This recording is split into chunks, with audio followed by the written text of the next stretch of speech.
Your order is here. Oh, thank you, thank you.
Bring the band in. Woo. Well, all right. Yeah, they want me to fit in, but I can't. I'm too different with it. Too advanced to think. You know my intuition. I got bars and ink, but never in a prison. Too far gone, never gonna sit and listen. This is optimism mixed with the best. You get it? What you're seeing is a beast in the flesh. I'm vetted up. I don't need to try to speak for the rest. Always keep it abrupt. They wanna keep it a mess, you know. This is what you get when you're sitting as a vet. But everybody know that you're a threat. With the rest, let's go. We won't fit in your box. We don't quit, we won't stop. Ride us all to the top. We won't fit in your, we won't fit in your, we won't fit in your box. No, we don't quit, we won't stop. No, ride us all to the top. Whoa. We won't fit in your box. No.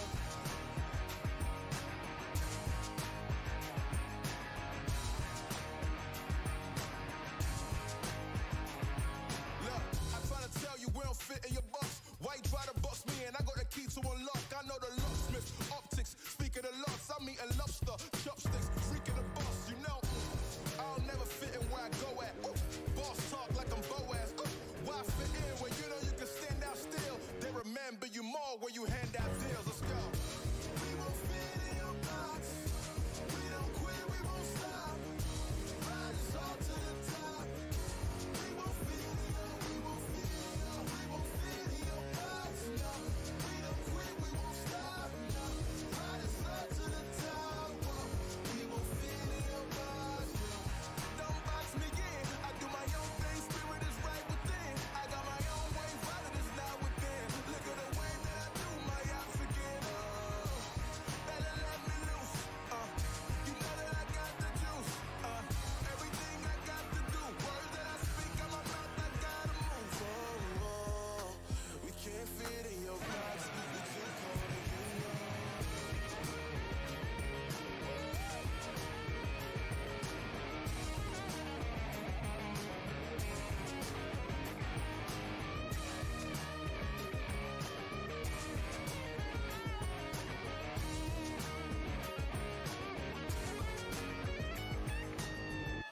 We won't fit in your box. We don't quit, we won't stop. Ride us all to the top.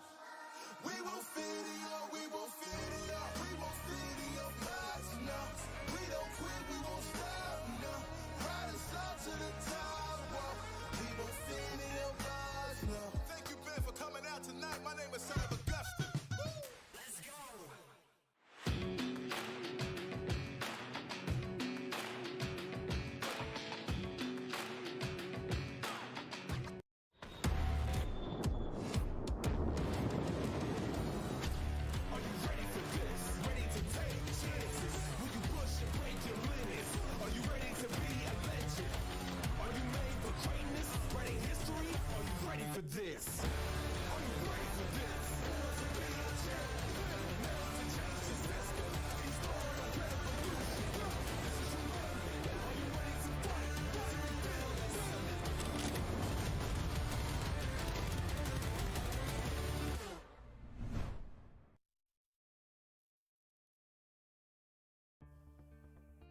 Hello everyone, welcome to PMPL EU. We're now on stage 3 already. How quickly did we get here? Honestly, I don't even know. I'm Jeannie, your host, joined on the desk by Max. Max, it's been a while. How you doing? I'm doing great. I'm doing fantastic. We had a great phase 2 last few weeks, and we had some interesting changes of pace for some teams. Some teams doing good, some teams doing a little bit worse, but no phase 3 is the last opportunity for these teams to make a change in the rankings and hopefully make it in the finals.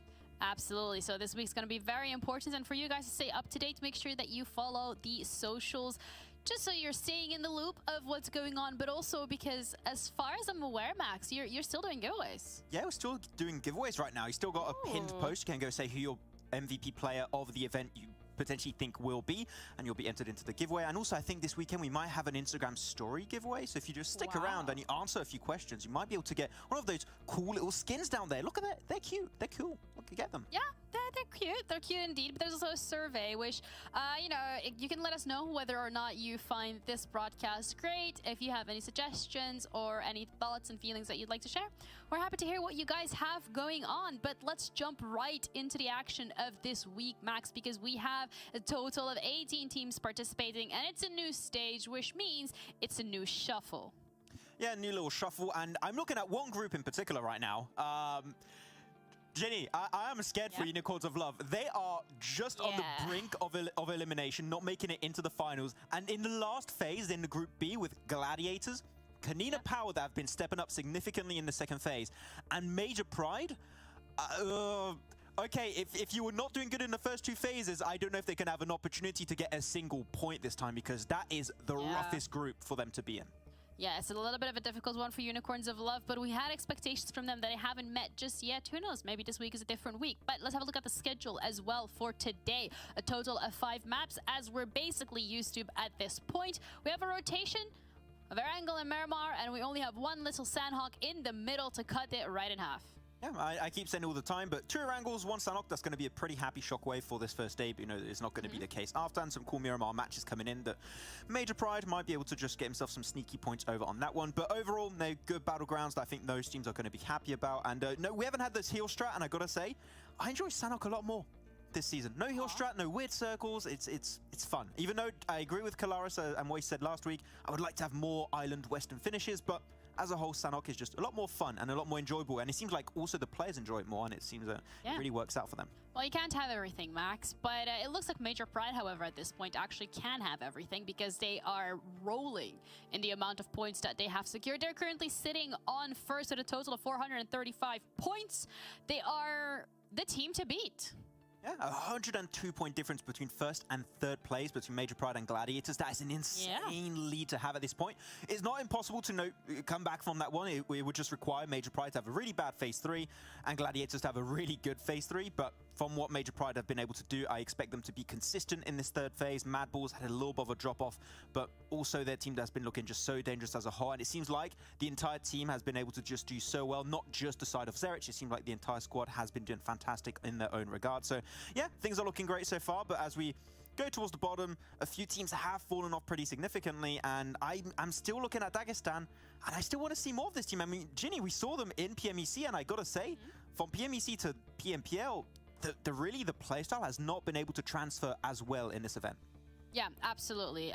When we were looking at Dagestan specifically, maybe not as successful as we expected them to be, but it feels like the same thing is true when we're looking at the likes of Unicorns of Love.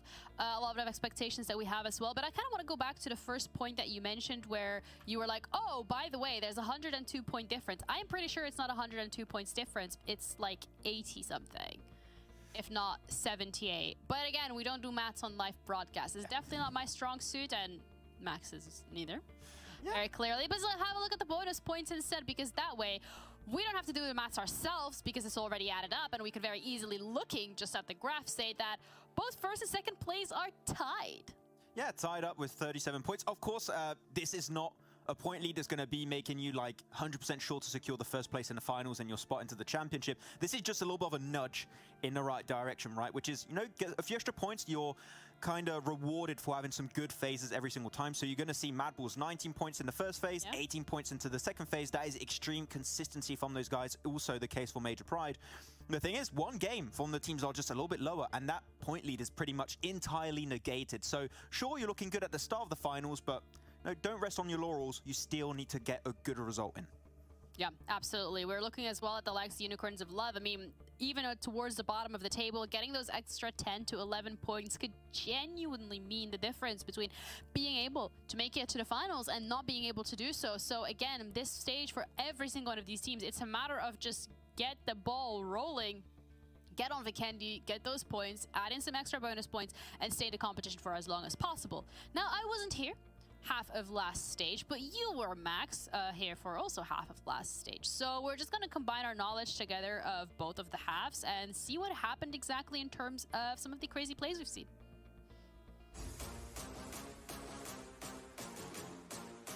The ridgeline is completely under control. Capahala is broadside right now. Spotted one, but knocked back behind cover. Furia close. It means that you're less afraid of these guys towards the middle, especially when you get a double raz down like that. Drops down. Oh, a really unfortunate drop there for Terminus. Has to challenge Fash, but Fash is going to get burnt away. And Kaneda Power swept.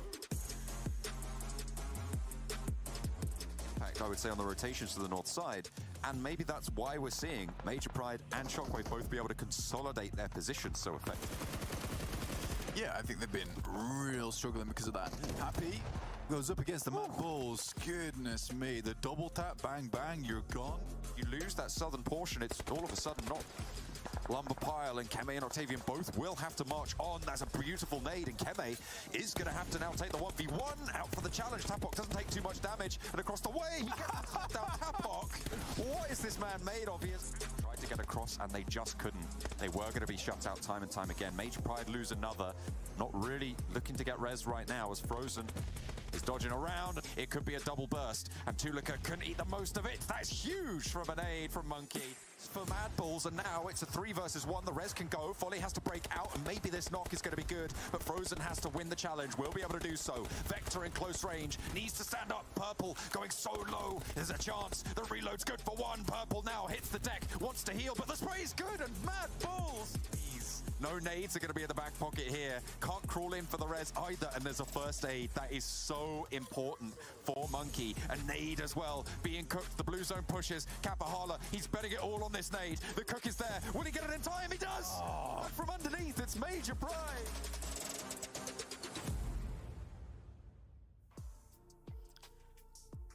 What?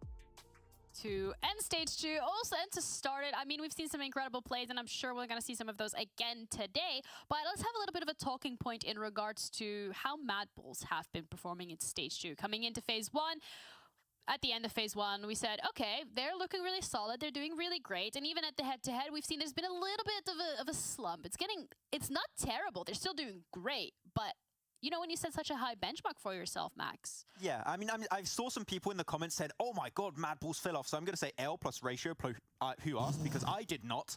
5 average eliminations is still an insane average to have. And the fact that they've been able to keep that one throughout phase 1 and phase 2 is insane. Of course, as you said, there's a little bit of a drop-off, which, you know, if that continues into phase 3, can be a little bit scary, but they still got a lot of bonus points from the first 2 phases. And look at that day 6 average. I mean, you're just looking at that right now. 34 eliminations on day 6 of phase 2, 6.5k damage overall over the course of those then 5 matches, as they did play Vikendi 2. It was just such a scary prospect to set for themselves. That this is a team that's not shown their full potential. And sure, Zerich did great in the first phase, as we know. But we're not talking enough about Fleek here, that he was, I think, the 3rd best player of the second phase, and he was a little bit silent in phase 1. And the fact you got more fraggers stepping up around Zerich just set such a scary precedent for all the teams going up against him in this final phase, and normally the finals too. So yeah, Mad Balls, a very scary team that's got that great teamwork, and I don't think they're going to slow down, Jenny. I think they're just going to keep fragging out, keep getting those points, and hopefully aim for the championship. Yeah, we'll see if that's the case. I mean, Mad Balls, you set such a high benchmark for yourself in that first phase. Again, you're going to be expected to beat that and improve that or even keep it coming into phase 2. And unfortunately, that's not always going to be the case. A lot of teams, especially during phase 2, have genuinely stepped up to the plate. They've made a lot of improvements in their gameplay, in their decision-making, in their drops. So that's something, again, that Mad Bull needs to go up against. They came into this hot and heavy, and they're looking to close it out as well. But all in all, not to take away from them, they had a good phase 2. We're now heading into phase 3, so they're in very good contention to being in the final. I'm not worried for them at all, but a team that I am a little worried about their performance last phase was there is Kanina Power. We've seen them on Sandhawk specifically. It's one of the maps that we kind of want to highlight here, Max, and that is, it's okay. It's decent, you know, it's pretty decent. We'll take acceptable. it. I think what I like about Kanina Power, and I mentioned this a lot, especially last week during the last 3 days of phase 2, they are a team that's really proficient when it comes to rotating from the eastern edge, because not many teams drop on the eastern coastal line. So a lot of the time, if the circle is relatively central on the mainland, they will have a very easy entry point. They won't have to fight for terrain for their positions, and they can just get themselves in points of interest, eliminate a lot of the teams around them. That's how we saw them take that chicken dinner south of Paradise Resort last week. And I think that they just like almost perfected their rotations on the eastern edge. Though, we have seen it, if it goes to a western island, they tend to struggle a little bit more, so that's where they tend to struggle on Sanhok. But I want to see this Kanina Power, especially Palucci fragging out on Erangel, on Miramar. If they do so, chances are they could go the entire way and even maybe in the championship. Ooh, okay. I love how we're seeing these predictions come through already. Max with the bold statements. Another team, however, we've already talked about them before, especially during stage 2, but even now they're sitting comfortably at the top, is Major Pride. One of the maps that they have been excelling at is Miramar, and the fact that we have 2 Miramar rotations today looks like they might actually be starting it off quite comfortably. Yeah, and we had that 19 elimination Miramar chicken dinner, which was just such an insane game from Major Pride. They didn't even have the best position. They had to go downhill against teams that had so many strong positions against them, but they played so well with their utility, their smokes to block out vision, and then they just obliterated the lobby in the last few seconds to secure the win. So I'm loving this iteration of Major Pride. We said it, a little bit of a slow start effect, not really set up to the extent we saw from him being part of Mad Bulls in fall of 2022. Now that's the case, and not only that, you're looking at Effectus doing great. Nomi is also a player that's been doing fantastic for the team, and Monkey with those like Kobe nades at the finishes of those games is looking amazing. Yeah. So it's just not just Effect now, it's the entire squad that has stepped up, and Effect currently is the MVP of the entire event. He was MVP last season, he currently is the MVP of this event so far, so chances are Effect might take the back-to-back MVP award here for Europe. Oh, okay. I love how for every team you have, you know, a little bit of a prediction coming into it. But we have covered Sanhok, we've covered Miramar. Now it's time to cover Erangel and the team that has been doing quite well on it themselves. I mean, I say quite well. It's started off really good on day 2 for Shockwave, but then it just went down and then kind of up and then kind of down again. Yeah, I mean, it's a little up and down tendencies here. But as Kalaris also said, during the last phase, that day 2 game on Erangel with the 30 points, 20 eliminations was potentially the best game of PUBG Mobile we had so far this season. If you did not check it out, please go back on the VOD and check it out because it was an absolute banger of a game. But the thing is, with Shockwave, and what I'm a little bit used to right now is that their highs are very high and their lows can be, as we see, very low from time to time. So if they get into these late game circles, they have 3-4 players alive. No, this is a team that can bring absolute greatness into these matches, but it's just, how do they get there? Because as you know, they drop Severny. Sometimes if the circle is not favorable to you, then you might struggle to get in a decent endgame position. So just something to be a little bit careful about. My option would be a secondary drop on Erangel could make things a little bit better, but they like their Severny drop, so you can't take that away from them. Okay, love to hear that. Well, new phase, same teams, same maps. Any new expectations? I want to see if GameLord can maintain their momentum from Phase 2. Because we saw Robs be the MVP of the entirety of Phase 2, and that was a big surprise. I think a lot of people were like, oh no, the original Western European teams, they're going to struggle. You've got so many more CIS teams for the ones that are not getting banned, that are still playing. And I'm waiting to see if GameLord can maintain that momentum. And Robs in particular, can he stay on top the way he's been able to do it at the end of Phase 2? And from how they've been playing so far, they're just playing so much more aggressive, which I think they were almost scared to do in the past, but they were just seeing it's not working out. Got to keep playing aggressive. I want to see that continue in Phase 3. Is it more of a confidence thing that's been built up over time, or are you assuming that, you know, coming into this, teams are realizing, actually, it's now or never because we don't really have much time left? I think it's more like a change from a place of like desperation. They knew things were not working out in the first phase. Like, okay, we really need to find something that sticks. We need to make it into the finals. Then hopefully their goal is to go into the championship. They just needed to go aggressive, because playing passive in a lobby this aggressive with so many aggressive CIS teams like your Mad Balls, Major Pride, Gladiators, unfortunately is not going to cut it. And that's where you're seeing teams at the bottom like your VIRTUS.PRO, like your Dark Projects, like your Unicorns of Love. They're just not having any place in this lobby because they're just not fragging out the way teams around them have been doing so far. So I want to see if they can just keep going hyper aggressive in these games, and if they do so, I wouldn't be too scared of them missing out on the championship. It seems like they're on the right track to success right now. The right track to success, and our track of success has been paved by Monsters, so thank you guys for making this possible. We're going to be heading over to our casters, and if you're wondering who's going to be shouting at the pixels today, maybe it's John and Blank, maybe it's Blank and John, we'll see. Assalomu alaykum hammaga. PUBG Mobile xizmatlari mana bugun PMPL o'yinlari uchun farzand oldidan sizlar bilan ko'rishib turamiz. Va bugungi o'yinlarni Ritim va Bros qatnashib boramiz va jamoalar maydonga tushishiga sanoqli daqiqalar qoldi. Albatta bu 3-faza final oldidan bo'lib o'tadigan o'yinlar. Shu sababli jamoalar bugungi o'yinimizda bu o'zi 3-fazamizdan necha kun bo'lib o'tadi? 6 kun. Demak, hali intrigaga bor ekan. Intrigaga bor ekan. Aytmoqchi edim, agar mana shu kunni o'zida hal qilish kerak bo'lganda, jamoalar bormi? Endi baribir 3-fazada lekin borligini tashlab ketishadi. Bu hal qiluvchi fazamiz va o'sha hal qiluvchi fazamizning birinchi kartasi oldidan bizda tayyorgarlik boshlab yubordik. Tez orada birinchi kartamizga rangli kartasi start oladi. Hozirda musobaqamiz liderlari bo'lib turishdi. Major Pride jamoasi o'yinchilari faza davomida bu jamoa 435 point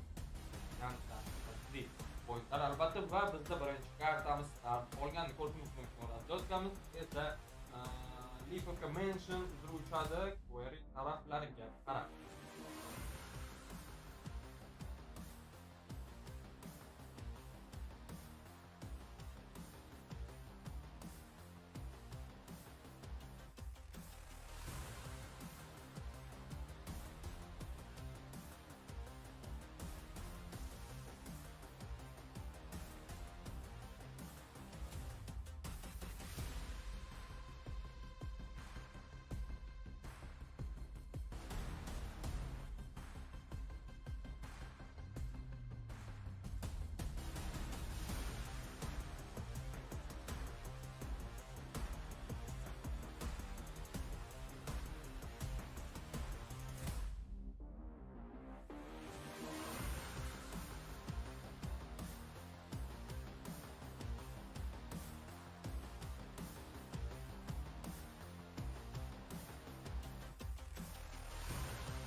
Demek ortada jamoalar o'z o'zlariga yo'l olishdi.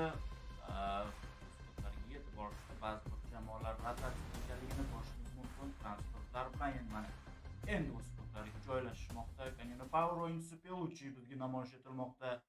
Shundoqqina Pachinkini atrofidagi compoundlarni bo'yicha loot qilishni boshlab yubordi. O'ziga kerakli bo'lgan lootlarni hozir amalga oshirmoqda. Uni sheriklari undan biroz uzoqda ekanligini ko'rishingiz mumkin. Chunki uni oldida hech kim yo'q.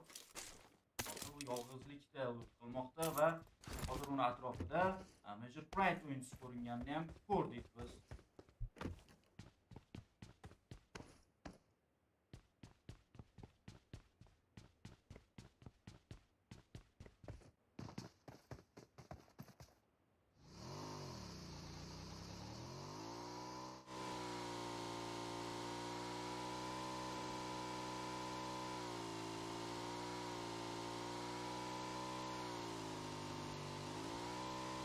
Haqiqat aytganingizda jamoalar ayrimlari spotlarda loot qilishmoqda, ayrimlari esa rotatsiyaga kirishgan. Ba'zi bir jamoalar esa bir-biridan ajal qolgan, ya'ni o'yinchilar. Jamoadagi Kanina Power o'yinchilarini ko'rdik. Birlari o'sha Major o'yinchilarga yaqin turgan bo'lsa, qolganlari esa mana rotatsiya qilib o'z jamoadoshiga bir xillar yordam berishga, bir xillari esa lootni amalga oshirish uchun harakatni boshlab yuborishgan. Doom o'yinchilarini bizga biroz avval ko'rsatib o'tishdi. Doomdan Goldini ko'rsatishdi. Albatta Goldi haqida agar fikrimizni aytib o'tadigan bo'lsak, Goldi jamoasini oldinga chorlamoqda. Doomdan Mushkilinyo bilan birgalikda albatta yaxshi harakat qilishmoqda. Lekin o'sha baribir biroz bo'lsa-da o'sha muammolar jamoada hali ham borligini yoki umuman o'sha birozgina bo'lsa-da opit, ya'ni tajriba yetishmasligi bunaqa jamoalar orasida o'z ta'sirini ko'rsatmoqda. Nima deysiz shunga? Albatta, endi baribir jamoalar o'z murabbiysiga, ya'ni analitiklariga ega bo'lgan jamoalar, chunki bu yoqda oddiy jamoalar o'ynayotgani yo'q. Endi o'yinlar mobaynida baribir xohlasa ham, xohlamasa ham jamoalar analiz qilib o'zlariga kerakli bo'lgan tajribalarni yig'ib olishga ulgurishlari kerak. Agar shunda ham o'xshamasa, demak o'sha kuchsizligini ko'rsatib qo'yadi baribir qolganimiz ham. Shuning uchun baribir biza mana shu biroz oqsayotgan jamoalarga nisbatan bildirib qo'ygan bo'lardik o'z niyatlarimizni, o'z o'yinlarini topib olishlarini so'rab qo'ygan bo'lardik.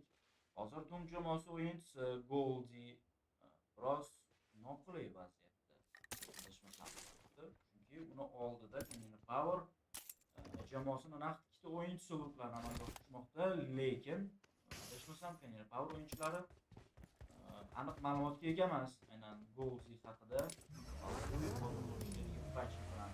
bu spotni tark etishni boshladi va uni sheriklarni ham o'ng tarafga ko'rishni o'nlab tomonga yaqinlanganini. Goldi hozir o'z sheriklaridan juda ham uzoqda ekan. Bu yoqdan topgan sheriklari yo'q. Ayrim jamoa o'yinchilari ham aynan mana shu tarafga o'z rotatsiyalarni ayrim jamoadan o'zi default rotatsiya bo'ladi. Albatta shu compoundlarga o'ynashga, shu compoundlardan harakat qilishga o'rganib qolishgan bu jamoa va ko'rmoqdamiz tarkibda Habes o'rniga Aces borligini. Va albatta o'sha 5-o'yinchilari bu jamoada, o'sha 5-6 o'yinchilar o'zaro almashib o'ynashayotgan, to'g'ri 4 va 5-o'yinchilar o'zaro almashib o'ynashayotganini ko'rmoqdamiz. Major Pride o'yinchilarga o'zgarishsiz. Endi bularda ham bilamiz, Yen bilan Tinoda faqat o'zgarish va ularda o'sha jamoaviy o'yinni ko'rib boramiz. Ya'ni o'sha fazani boshida Dino o'ynaydi, keyin bo'lsa mushkil to'rog'i Major Pride'dan keyin o'ynaydi. Va nimaga men hozir Mushkilinyoga tilim ketib qoldi?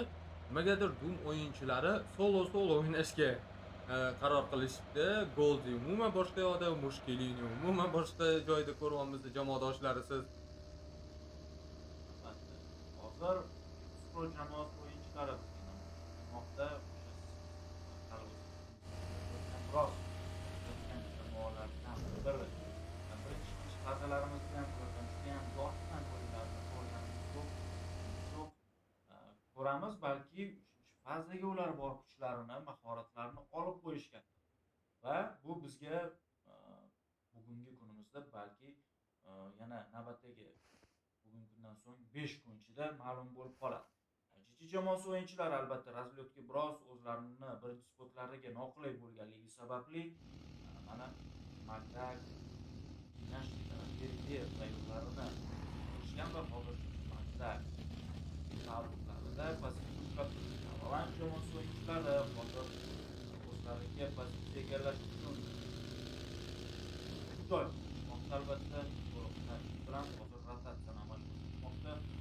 Hozir ular pozitsiya qidirib balki G.G jamoasiga yaqin borib qolishlari ham mumkin. VIRTUS.PRO o'yinchilari bu vaqt ichida esa aynan mana shu ishni amalga oshirishmoqda. Most orqali amalga oshirilayotgan rotatsiya hozir to'g'ri G.GLADIATORS tomonga olib borib qo'yishi mumkin, balki Navbatdagi zonamizni ko'rdik. Qarshi chap tarafga 20%ni taxminan suv egallab turibdi. Bu biroz jamoalar pozitsiya egallashiga, joylashishiga qiyinchilik tug'dirishi mumkin. Nexus Gaming, UOL jamoasi o'yinchilari, Doom jamoasining bir nechta a'zosi, Shockwave, Dagestan, Avalanche jamoalari, Slay jamoalari ham biroz shu zonani xavfsiz hududiga yaqinroq turishdi. Va mana shu barcha jamoalar hozir zonani xavfsiz hududidan pozitsiya egallashga harakat qilib ko'rishadi. Mana uchinchi jamoa o'yinchilari bilan VIRTUS.PRO jamoasi o'yinchilari rotatsiyada ko'rishib qolishmoqda. Piyo'rning ahvoli yaxshi emas. Hozir Pixi yaxshigina damage berib o'tib ketdi. Piyo'rga qolgan o'yinchilar esa o'z yo'nalishlarini o'zgartirishga majbur bo'lishdi. Hozir VIRTUS.PRO o'yinchilari majbur bo'lishmoqda. Bu jamoa o'yinchilaridan biri Mushtinyo esa UOL jamoa o'yinchilariga minus holatini keltirmoqda. Endi UOL jamoa o'yinchilari uchinchi bo'lib qolib ketishyapti. Wave adashmasam bizni tark etdi. Ko'ramiz, juda ham qiziq paytlar. Bu vaqt ichida rotatsiyalar mobaynida amalga oshirilmoqda. O'yinchilar endi suv taraf bilan biroz aylangan holda o'z rotatsiyalarini amalga oshirmoqda. Jamoa o'yinchilari esa adashmasam bu yaqin joylarni tark etib o'zlariga kerak form olishgan kerak. Dagestan jamoasi o'yinchilari qiyinchiliksiz hozir observatoriya spotiga compound kelib olishgan. Power o'yinchilari ham bu pozitsiyaga juda ham yaqin o'ynashmoqda. Ular o'rtasida biroz split bor. Ko'ramiz. Jamoasi o'yinchilari mana baribir o'sha VIRTUS.PRO o'yinchilarini ushlab olish maqsadida pozitsiya kelayotganini ko'rmoqdamiz. Hay jamoasi o'yinchilari o'zlariga kerak bo'lgan compoundlarni egallab olishdi. Ularga yaqin Doom jamoasi o'yinchisi bor. Bu hali ham yashamoqda. Bir o'zi Doom jamoasidan ajoyib taktikami bu? Yoki biroz o'sha o'yinga tayyorgarlikka kech qolishganmi? Juda ham bo'linib, katta splitlar bilan bo'linib ushbu jamoa ko'ramiz. Bu yaxshigina ziyon olib kelib qo'yishi mumkin. Mandarin, Denchik va sheriklari xullas bo'lib jamoa mana shu compoundlarni ushlab turishdi. Slay jamoasi o'yinchilari tomonidan ushlab turibdi. Bu compoundlar va bir necha soniyalardan keyin bizga navbatdagi prog zonamiz ham namoyish etiladi. Nexus Gaming o'yinchilari juda ham kech taymingda zonani xavfsiz hududiga kirayotganliklarini ko'rishimiz mumkin. Hozir pastki pozitsiyalarda VIRTUS.PRO hamda G.G jamoasi o'yinchilari ko'rishib qolish mumkin. Biroz chaproqda esa Dark Project o'yinchilari ham bor. Va hozir yaxshigina qiyinchilik tug'ilishi mumkin aynan VIRTUS.PRO o'yinchilari uchun. Navbatdagi prog zonamiz endi o'ng tarafga o'ynadi. Suv o'sha zonani hududidan chiqib ketdi. Bu qaysidir ma'noda juda ham yaxshi jamoalar uchun. Hozir mana endi aynan bu vaqtga kelib faytlar ketdi-ketdiga amalga oshiriladi. VIRTUS.PRO o'yinchilari to'xtashdi pozitsiyada. UOL jamoasi o'yinchilari hozir birdaniga ikki jamoaga qarshi fayt amalga oshirmoqda. Avval jamoasi o'yinchilari ular tomonidan nok holatiga keltirildi va ayrim jamoasi o'yinchilari ham nok holatiga keltirildi. Lekin UOL jamoasi o'yinchilari aynan Ava jamoasi o'yinchilari tarafga agressiv harakatni amalga oshirishmoqda. Bu vaqt ichida esa Dagestan hamda Shockwave o'yinchilari o'rtasida fayt amalga oshirilmoqda. Hozir UOL jamoasi o'yinchilari ham yaxshi harakat qilishyapti. Ava jamoasi o'yinchilariga birma-ketma noklarni amalga oshirmoqda, lekin biz ham nok holatida, zero nok holatiga tushib qolishi mumkin. Dайте bu yerda juda ham yaxshi harakat qildi. CJ dabit qilib yuborilgan Butson nok holatida Eliseo hamda mana bu o'yinchi hozir ikki paytni amalga oshirishadi UOL jamoasiga qarshi.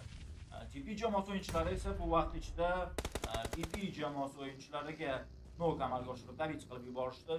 Dati hozir yaqinlashib kelmoqda UOL o'yinchilari tomoniga. Inorshini holati yaxshi emas va u o'z holatini yaxshilab oldi. Butsonni dabit qilib yubormoqda.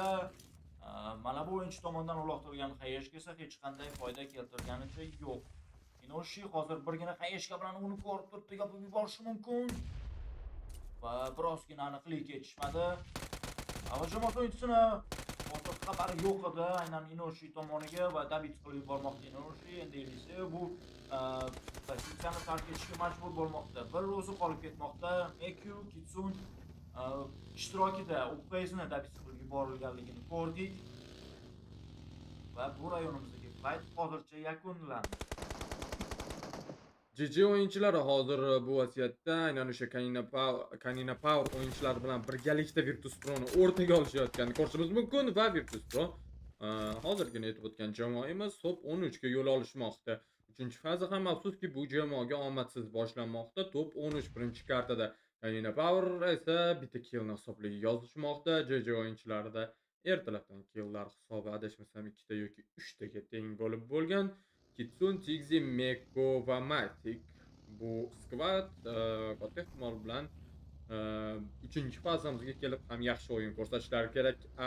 ARR jamoasiga to'xtalib o'tadigan bo'lsak esa BK Aces Elementrix Tapak aytib o'tdik bu jamoada o'zgarish borligini, ya'ni Aces qo'shilganini va bu jamoadan ham o'sha bundan oldingi fazadan da ko'ra yaxshiroq o'yin qolamiz va o'ylaymizki yaxshi o'yin ko'rsata olishadi. Killlar hisobiga Dagestan o'yinchilari hozir bu kartamizda liderlik qilishmoqda. Gap so'z bo'lishi mumkin emas. 4 ta kill hisobligida bor.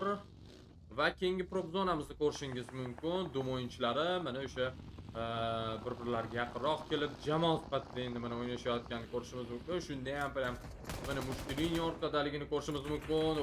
Mushkilinyoni tushirib olishmoqda. Ko'rmoqdamiz, dabit ham qilib yuborilishda. Phantom xuddi shu holatga keltirilganini ko'rishimiz mumkin. U hozircha nok holatda, uni ham dabit qilib yuborish ehtimolligi bor. Ana ko'ramiz, kuzatamiz, vaziyat qay tarzda oladi, ko'rinish oladi va zonamiz yurishni boshladi, ahamiyat beramiz. Tapak nok holatida afsuski ARRdan tezroq jamoadoshini ko'tarib olish kerak. Buni imkoniyati bormi o'zi degan savol hozir qiynamoqda. Va hozir dabit qilib yuborishmaganlikka qaraganda katta ehtimol bilan ko'tarib olish imkoniyati bor. Ularga adashmasam Yosla yoki Dagestan 77 o'yinchilari tomonidan nok holatiga keltirilgan. Yana bitta nok holati, ana endi BK albatta o'sha o'yinchilar tomoniga agressiya hozir bildirib rush qilib o'tirishmaydi, chunki shundoq ham zonadan tashqarida turibdi Elementrix va uning jamoadoshlari. Va qani ko'ramiz, Elementrix tezroq baggisini orqaroqqa tortib qo'yish kerak. Avvalan jamoasi uchun esa top 12 bo'lmoqda bu kartamizning natijalari. Tezroq baggini orqaga tortib qo'yishga nimani hisobiga? Chunki oldi balonni teshib qo'yishligi mumkin. Oldi balonni teshsa endi baggiga baribir qanaqa bo'lsa ham damage boradi. To'g'ri, yuraveradi-yu. No baribir qanaqadir o'sha yoqimsiz damage bo'ladi.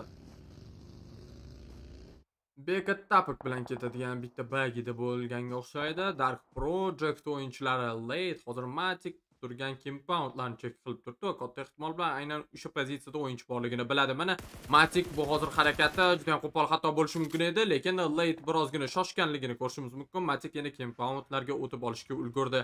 Dark Project bitta o'yinchini o'z jamoasi sardorini yo'qotishgan bo'lsa-da ikkita killni ishlashga ulgurishgan va mana Wait va Madness'dan hozir ajoyib harakat. Zeus nok holatida Doom'dan dabit qilib yubordi uni Elementrix va bu harakatni hozir qani ko'ramiz Matic'ni nimaga olib kela oladi. Unga qarshi DBS'lar Molotov otishga ulgurdi, orqaga chiqib ketishga ham ulgurdi Madness. To'g'ri Matic'ni o'zi, Madness esa Dark Project'dan nok holatiga keltirildi. Aynan shu mana shu ikkita o'yinchini, ya'ni nok holatidagi o'yinchi bilan Wait'ni orqada Cabra ham bor, uni ham o'yindan chiqarish kerak emas. Wait yaxshi harakat qilmoqda va Matic'ni nok holatiga keltirdi. Yashqa Tigzi tomonidan hozir Wait'ni nok holatiga keltirdi. Madness'ni esa dabit qilib yubordi. Late orqaroqqa qochishga majbur va xuddi shunday qilmoqda ham juda ham low HP larda qolib ketdi. Hozir Late kilitsa qilishga majbur. Tigzi hozir aynan o'sha aptechkalar, to'g'ri dimlar tashlab qo'yilishmoqda. Bemalol o'zlarini bir-birlarini ko'tarib, aptechkalar urib olishga, killlar sonini 4 taga yetkazishgan GG o'yinchilari va zonaga harakatlanishlari kerak bo'ladi. Major Pride o'yinchilari ulardan oldinroqda turganligini ko'rishimiz mumkin. Bu vaziyatda esa bizga Nexus Gaming o'yinchilari namoyish etishmoqda. Nexus Gamingda 4 ta o'yinchi va bitta kill bor. Bu kartamizni Game Lord o'yinchilari o'tkazib yuborishgan va hozir birozgina yoqimsiz holat bo'ldi Nexus Gaming o'yinchisiga.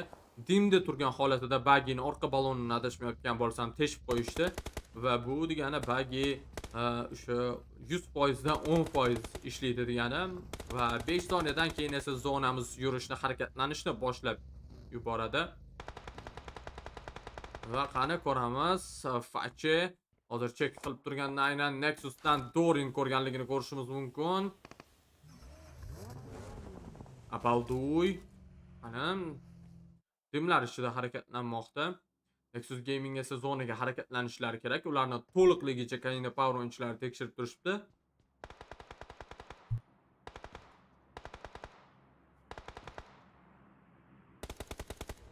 Nexusdan bitta o'yinchi nok holatida, bu ham bo'lsa Kemi nok holatidaligini ko'rishimiz mumkin.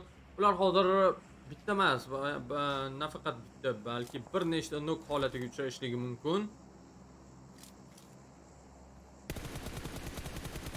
U mana o'sha zajim amalga oshirildi. 4-da ham low HP larda qolganligini ko'rishimiz mumkin. Fachi albatta o'qiy oldi. Harakatlarni Nexus Gamingni aynan qaysi pozitsiyadan, qaysi smoke ichidan harakatlanishlarini va ko'rmoqdamiz kill chatimiz bo'yicha Kanina Power va G.G o'yinchilari fight boshlab yuborishgan. Dimlar ichidan harakat qilishdi Nexus Gaming o'yinchilari. Birinchi hozir nok holati yo'q. Kanina Power'da bor ekan, Nexus Gaming'da emas. Fachi bu harakat hozir juda ham qaltis bo'ldi. Dorin tomonidan nok holatiga uchratildi. Kanina Power'da bir donagina o'yinchi oyoqda qolmoqda. Nexus Gaming shunaqa og'ir vaziyatdan ham chiqib keta olishdi va hozir katta ehtimol bilan Kanina Power o'yinchilari yopilib ketishlari ham mumkin. Qayeshga Dorin tomonidan samarasiz bo'ldi va aynan bu pozitsiyaga nafaqat Kanina Power, balki G.G o'yinchilari ham harakat qilishmoqda. Kanina Power top 10 da yopilib ketishganligini ko'rishimiz mumkin. Nexus Gaming esa bizda hali hamon oyoqda. Aynan ular tomonga hozir qayeshga qizdirilmoqda Matic tomonidan. Qani ko'ramiz, yo'q. Ular bu talchoqni ichida emas, tashqarisida edi. O, mana ikkinchi qayeshga esa ajoyib bo'ldi. Bu ham bo'lsa Tigzi tomonidan otilgan qayeshga hozir Dorinni nok holatiga keltirgan. Uni dabit ham qilib yuborishi mumkin uni ikkinchi qayeshgasi va aynan xuddi o'sha ish bo'lmoqda. Kemi oyoqda qolgan. Qani ko'ramiz, jamoasiga top nechini olib kela oladi solo Kemi. Uni oldida shundoqqina Sly Europe o'yinchilari borligini ko'rishimiz mumkin va u hattoki kutilmaganda hozir Sly Europe'ni bitta o'yinchisini kamida nok holatiga keltirish ham imkoniyati bor. Jamoasi o'yinchilari juda ham o'zlariga kerak bo'lgan kill pointlar hisoblariga yozib olishdi. Navbatdagi prognozamiz esa Dagestan hamda juda ham yaxshi o'ynamoqda. Ko'ramiz, va jamoasi o'yinchilari yana ham o'zlariga qulay bo'lgan pozitsiyalarga kelib borishmoqda va xuddi shu ishni G.G jamoasi o'yinchilari ham boshlab yuborishdi.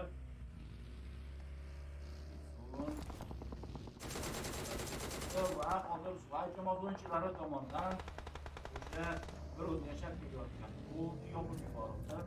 Tegishli nok holatda esa tomonidan ko'ramiz. G.G o'yinchilari hozir harakat qilishmoqda va Tigdi nok holatida uni ko'tarishmoqda va hisobligida 8 ta kill point borligini ko'rishimiz mumkin. G.G'da zonaga kirib olishlari kerak albatta.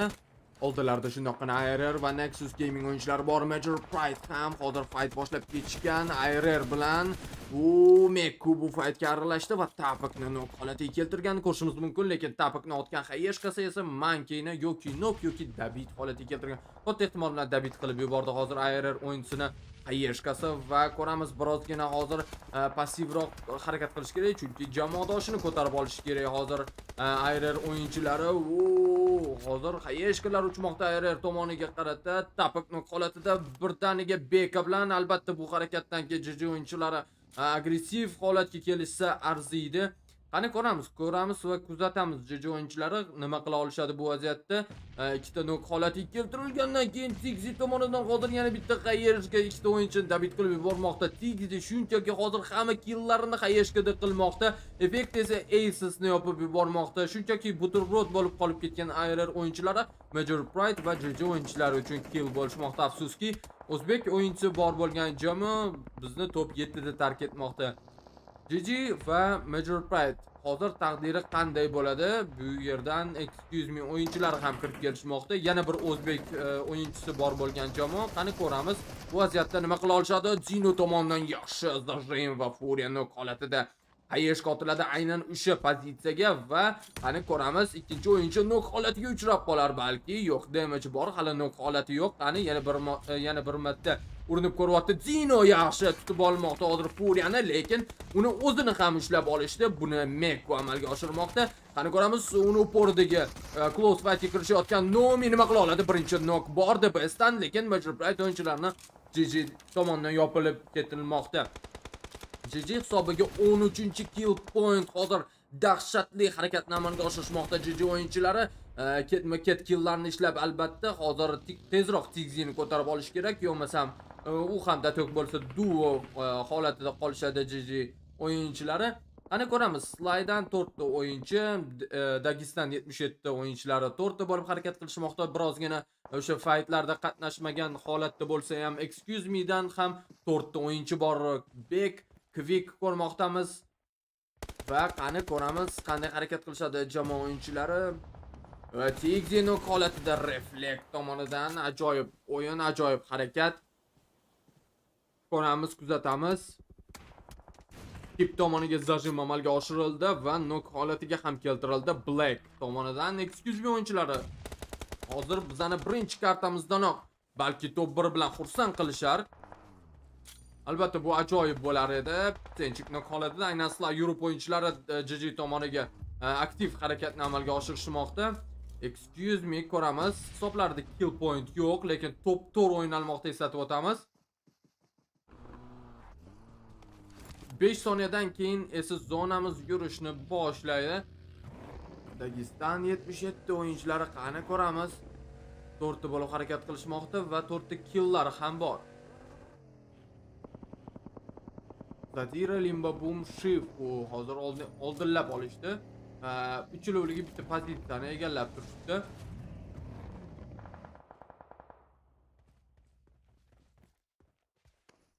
To'rtta bo'lib hozir harakat qilayotgan jamoa o'yinchilari bu Dagestan, Sly va excuse me. GG'da esa 3 ta bo'lib, lekin GG'ni hisobida 13 ta kill bor. Zona ham borligini ko'rishimiz mumkin bu o'yinchilarda. Va Bek tomoniga mana crash amalga oshirilmoqda. Qani kimni tutib oladi? Bek yaxshi birinchi nok amalga oshirildi. Adashmasam uni Quick amalga oshirganini ko'rishimiz mumkin. Jamoadoshlaridan ajoyib cover, lekin afsuski Bek tomoniga umuman boshqa pozitsiyadan nok holatiga keltirildi. Shifu dabit qilishga boradimi yoki o'z sheriklarini ko'tarishga boradimi?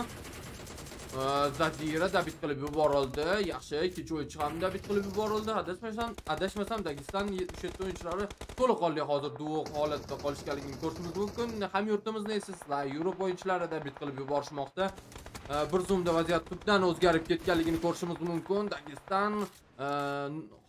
Dagestan o'yinchisi nok holatida xuddi shunaqa slaydan ham nok holati bor, uni tezlik bilan ko'tarib olishadi katta ehtimol bilan, ya'ni har shayga ko'tarib olinadi. Qani ko'ramiz, Dagestan 77 o'yinchilari duo holatida juda ham low HP qolishgan. Slaydan ham o'yinchilar bir-birlarini ko'tarib olishga ulgurishdi. Top nechigacha yashay olishadi. Yomon emas hozirgi top ham, ya'ni top 4. Zajim qabul qilib olmoqda Matic. Ana endi yurishlari kerak. Naq 70 metr bor zonaga salkam. Va bu albatta maksimal darajada utility ishlatiladi degani. Birinchi bo'lim Matic bermoqda. Katta ehtimol bilan qolgan o'yinchilarda ham dim yo'qligini ko'rishimiz mumkin.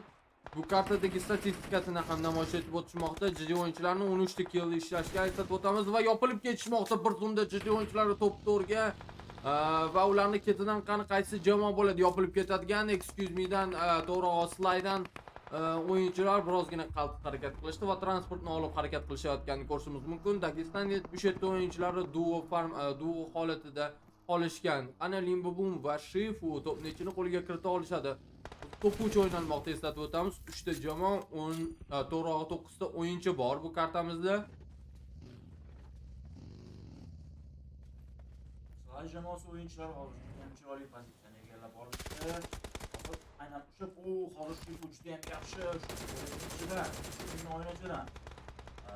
Ko'kni nok holatiga keltirdi. Hozir David bilan David ham yuborish mumkin, lekin mashinaga hozir damage amalga oshirilmoqda va mana quick ham nok holatida bu David qilib yuborildi. Pakiston jamoasi o'yinchilari qiyin vaziyatda turganliklariga qaramasdan bu hozir yopib yuborishdi Xtreme jamoasi o'yinchilarini, Sway jamoasi o'yinchilari. Endi top 2 o'ynaladi. Pakiston jamoasi o'yinchisi Sway jamoasini to'liq tarkibiga qarshi tashqi plan holatga keltirilmoqda Limbabum tomonidan. Juda ham yaxshi harakat qildi bu vaziyatda Limbabum. Hozir xayishki orqali uni David ham qilib yuborishi mumkin. Ko'ramiz. Ikkinchi tomondan uloqtirilayotgan xayishki esa hozir birdan ikkita o'yinchini yuborishi mumkin. Bu hozir Limbabumning holatida navbatdagi xayishki bu hozir o'z jonini tiklab olmoqda. Refleks ham holatiga keltirilgan. Lekin Mandarin uni ko'tarib olish harakatini boshlab yubordi. Bu tomondan xayish uloqtirilmoqda. Voy, hozir ham yaxshi pozitsiyaga yetib keldi. Buni David qilib yubordi aynan bu molotov. Va endi bu ochiqlikka chiqishga majbur bo'ladi. Va Sway jamoasi o'yinchilari Nikiliksiz to'pni qo'lga kiritishmoqda. Ajoyib o'yin ushbu o'yinchilar tomonidan.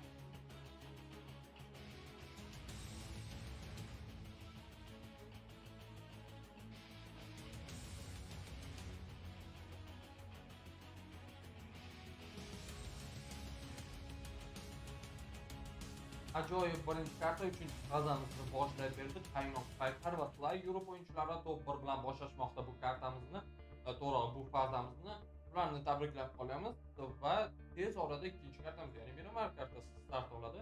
Eslatib o'tamiz, hozir A, B, C, D guruhlar o'ynagan bo'lsa, hozir endi birozgina boshqacharoq jamoalar ketma-ketligini ko'ramiz. Bizdan uzoqlashmaylik, shuning uchun keyingi kartamiz Miramar kartasida ko'rishguncha.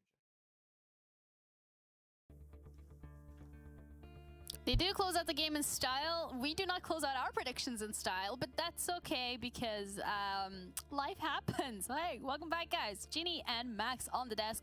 And we're going to do our best to break that one down because, once again, an incredible finish for these teams. Well, I got to say, the compound that Sly were playing in is called God Compound for a reason. It's such a strong foothold to have in like late game circles. Yeah. Got so much resources you could hold on to, and you had access to a little bit of a ridge line if they transitioned over the road. So the opportunities were plenty for them to try and get themselves the win. And they do here get themselves that 10 eliminations plus the 10 placement points from that chicken dinner. And I feel like we were critical in the past, right, Ginny, about Sly in the sense that, okay, their team that sometimes would find themselves in these strong positions, wouldn't do much with it, and the chicken dinner would just come their way. Man, it seemed like I just saw a different Sly Europe in this game. They just woke up and just decided to be hyper aggressive. They just chose violence today. And they were so controlling, which I didn't expect to see from them at the start of this phase. But game one, that's the right game to put you hopefully in a good momentum kind of like position for the rest of this phase. Yeah, absolutely. They were just playing straight into everybody's faces. But also, when we're looking at Gladiators, they have managed to get themselves 13 limbs as well. They're absolutely smashing it this time around. They had so much damage, assists on the board as well, but just a little bit unfortunate in terms of some of the timings. Yeah, they tried to storm the beaches at the very end there. I mean, with where all the teams are positioned, we knew they were not going to survive it. That northern circle shift on, I think it was like phase 7, 8 was just, it's not going to work out for you. But before that fight, and I've got to say, I was a little bit unsure if they were going to work out, and you predicted them, but they started popping off. They third-party Kanina Power versus Nexus onto the southern eastern edge. Then they got, after that fight, they win it. They get, I think, 8 eliminations right there. They get so much extra space created for them. So Tixi, of course, because of those fights, picks up 5 eliminations along the way. Really a top fragger in this match. And then there's Major Pride that gets close to them, and they like kind of move a little bit further back because they don't really want to take that fight. But excuse me, pinch on Major Pride, and the instant Major Pride, the instant Gladiators realize that's happening, they go back into their position, take the fight towards Major Pride, and excuse me, to pick up more limbs. They were just so controlling on the southern side, and they won fights that I didn't think they would win while keeping 4 players alive. So I'm impressed with Gladiators on this first game. That's the thing, if they make it as 3 or 4 players in the late game, this team is just so damn scary. Yeah, absolutely. I love how we started the highlights as well with Tixi on the nades because he did manage to get 3 kills on the grenades, 5 elims in totals. I mean, Major Pride, not to take anything away from them either, they've been performing really well this game around. It feels all in all, a lot of these teams are consistently showing up, and it's the teams that we're kind of expecting to be the ones stepping up to the plate. Yeah, exactly, except for the Sly. No, I didn't expect this strong of a showing in the first game. But Reflect, I mean, if you want to point fingers at one person that did not allow Gladiators to transition and to potentially get a chicken dinner, it's Reflect. He had that little, just very small ridge line, but with that third-person perspective, it's very easy to control it. And he just made sure the Gladiators were pretty much stuck in the southern edge and couldn't move out. And the moment the circle shifts north, there's no way they can survive it. So Reflect was a big reason why Sly just did so well. But it got close. Like, it was a 4v2. Then Dagestan put it down to 2v2. Shifu gets himself some amazing nades onto Potenchik, so I was a little bit skeptical for some time, but at the end it didn't quite make it. But Dagestan, from their northern position, did make the most out of their, I would say, rough position to play from. Yeah, but all in all, they still managed to close it out. Even Sly there had a really good position for themselves. Interesting that they gave it up, though. It is interesting. I'm just looking at these nades. That blank that said, I want to just have that replay of that nade. It was just so good from Shifu to Potenchik.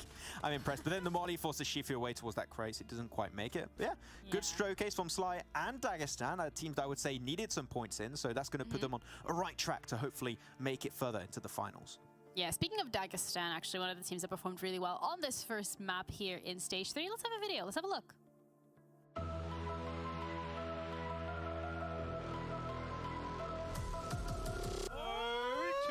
Going to be potentially flushed. Confirm those limbs if you can. Push with the MG3. What is flushed he doing? Right through the wall. I have no idea what I'm witnessing. It's a 1v1. And wait, no way. Dagestan win. Got to be kidding. At least, but they were in nade range for a split second. But the fact that they got eliminated, La Familia player, and they instantly fall as Shifu pulls the trigger, comes out of the shadows, and gets so much work. Actually, almost, or potentially, if not guaranteedly at this point, going out victorious here. As I say that, though, Keep finds two. They find all backs. Followed up for their chicken dinner from earlier. I mean, did have, what did you say, 29 first dates earlier, so it should be alright at least for a little while longer. Best in the EU region. Though, right through, the nades are getting traded back a little bit. A lot of shots fired, but nothing connecting. Keep actually with a nade gonna be able to find.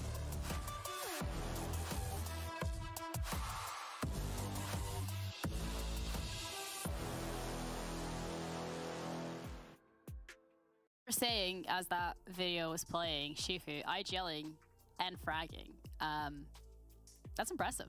Yeah, but true Giga Chad. What a gamer. We keep saying it, right? That when you're looking back on PMEC, Shifu was the MVP of that event for a reason. He is such a strong individual player. It's just a lot rougher to make an impact as a solo player in this PMPL that's like so dominated towards the top by your big squads like your Mad Balls, Major Pride, and Gladiators. But when he has the opportunity, and we saw in this game, he can really pop off. So no, don't sleep on Shifu. He's a real damn good player.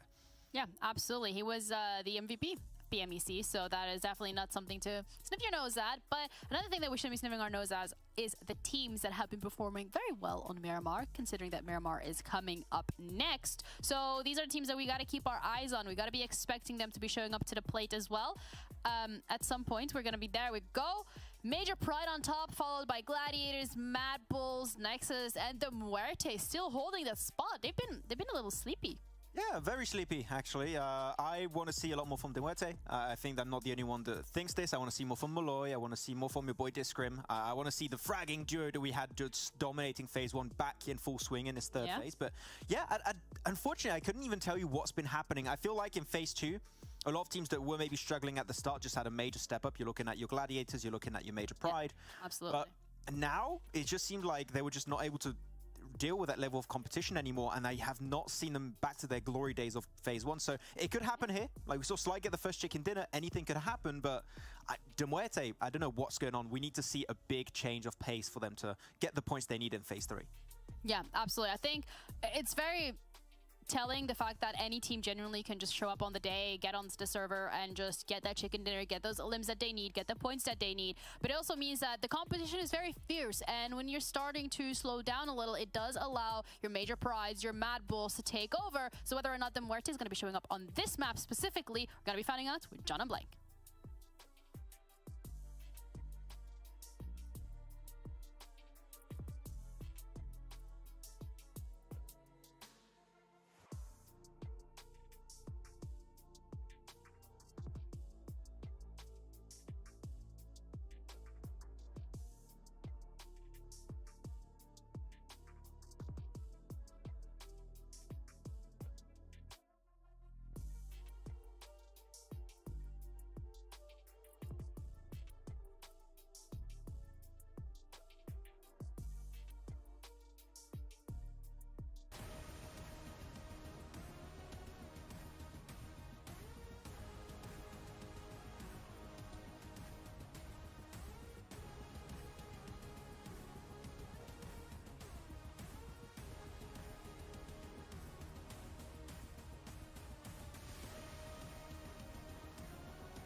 Barchaga yana bir bor assalomu alaykum. Bizda ikkinchi faza o'yinlarini ikkinchi kartasi boshlandi. Bugun birinchi kun. Razlyotkamiz VIRTUS.PRO tarafdan to'g'ri chapga uchib bormoqda va Demar tarafga. Ko'ramiz, mana jamoalar o'z klublariga yo'l olishni boshlab yuborishgan. Maxsus Gaming jamoasi Impala'ni lut qilayotganini ko'rishimiz mumkin. Mad Bulls jamoasi o'yinchilari esa VIRTUS.PRO'ni lut qilishmoqda. Hozir birinchi kontest bo'ladimi? Losyonsga ikkita jamoa o'yinchilari yaqin lut qilishmoqda. Kanina Power hamda Dagestan jamoasi o'yinchilari. Va bu pozitsiyaga yana bir yaqin jamoa bor. Bu esa GG jamoasi o'yinchilari. Ko'ramiz, ular o'rtasida fight bo'lib o'tarmikin yoki yo'qmikin. Buni esa vaqt ko'rsatadi, albatta.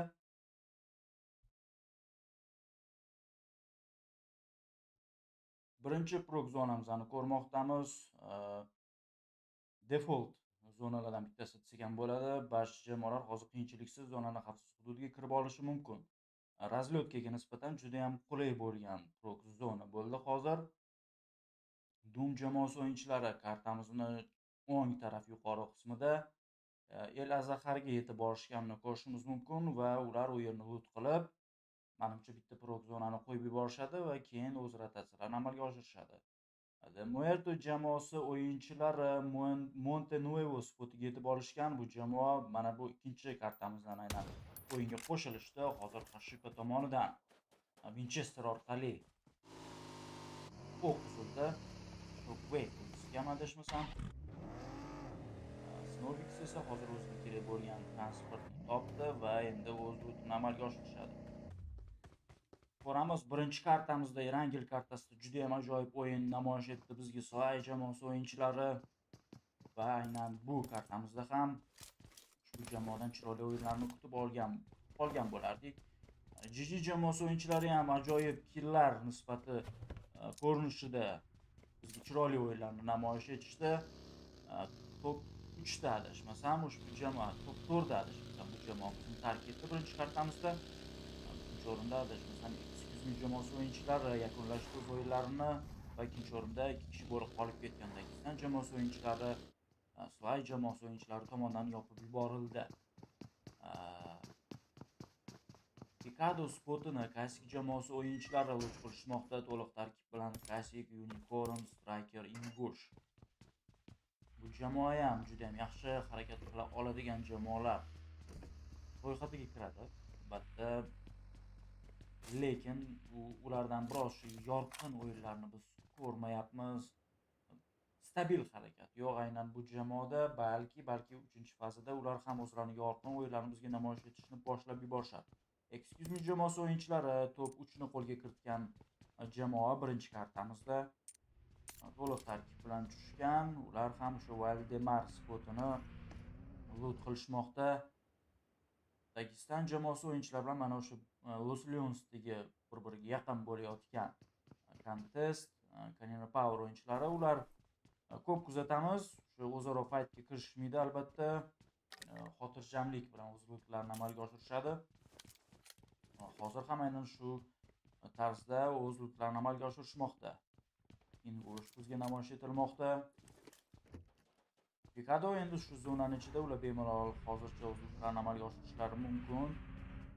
Va hozir Unicorn transportga o'tirganini ko'rdik. Balki pozitsiya egallash uchun ular rotatsiyani boshlab yuborishar yoki transport qidirish uchun. Yo'l jamoasi o'yinchilari birinchi kartani biroz omadsiz tarzda boshlashdi.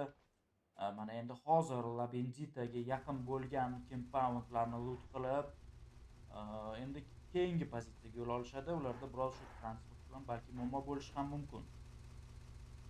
Zero hozir o'z sheriklaridan biroz uzoqroqda Pikado tarafga qarab yo'l olgan va u o'z sheriklarini hozir o'zi tomonga chorlash mumkin pozitsiya egallash uchun.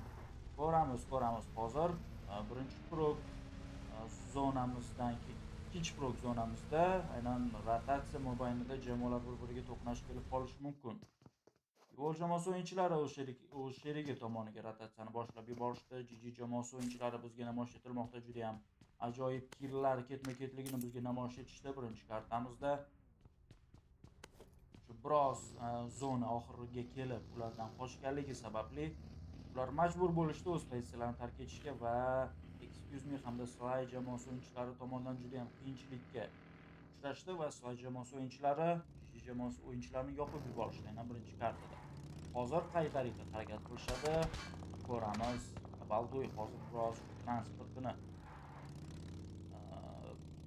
xavfsiz qo'yish chog'ida qiyinchilikka duch kelayotganini ko'rmoqdamiz.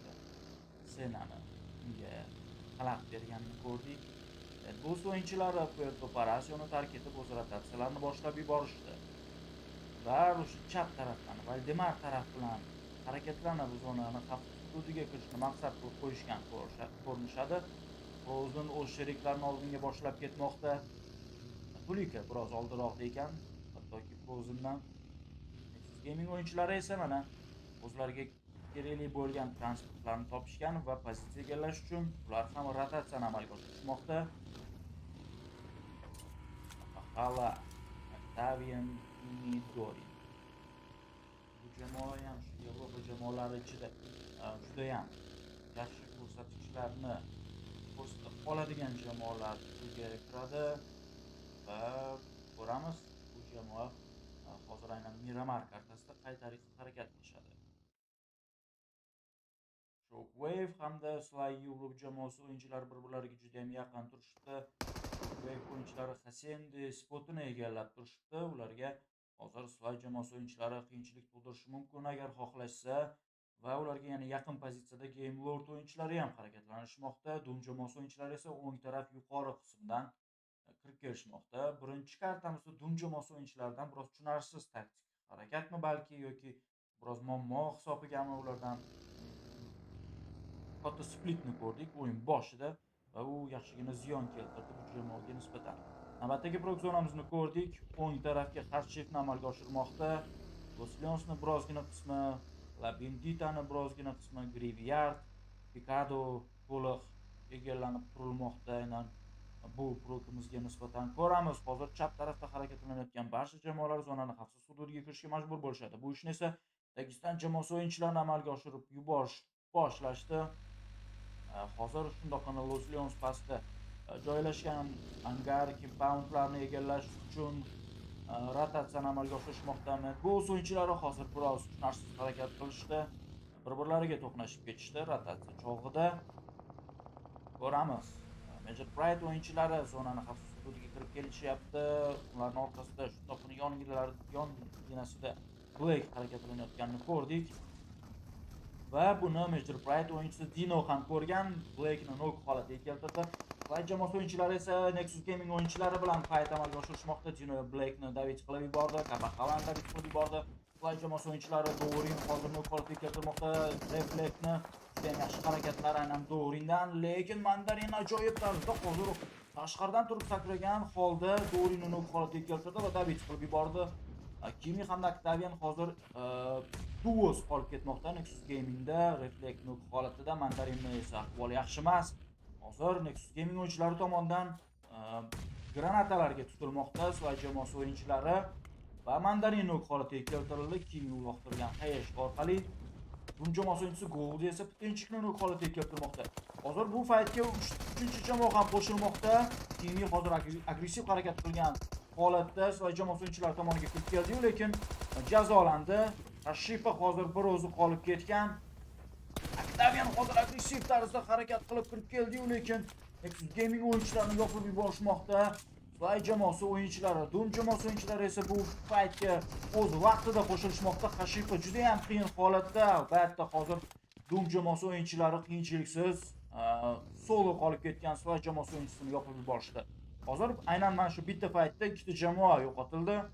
Sly hamda Nexus Gaming o'yinchilari. Doom jamoasi o'yinchilari esa o'zlariga kerakli bo'lgan shu birozgina kichkina bo'lsa ham kill pointlarni ishlab olishdi va pozitsiyaga ega bo'lishdi.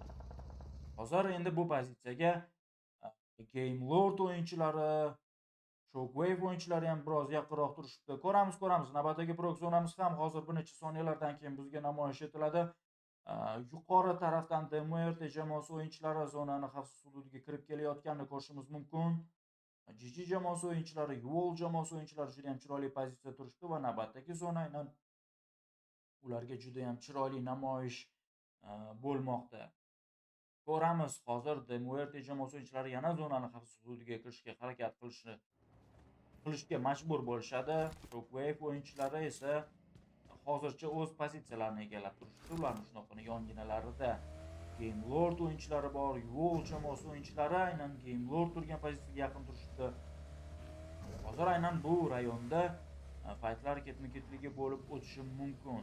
Hozir Robs ma'lumot qabul qilmoqda, o'z sheriklari yetkazayotgan ma'lumotni balki eshitish bilan ovora bo'lyapti. Akashi biroz oldinroq harakat qilmoqda o'z sheriklari tomoniga.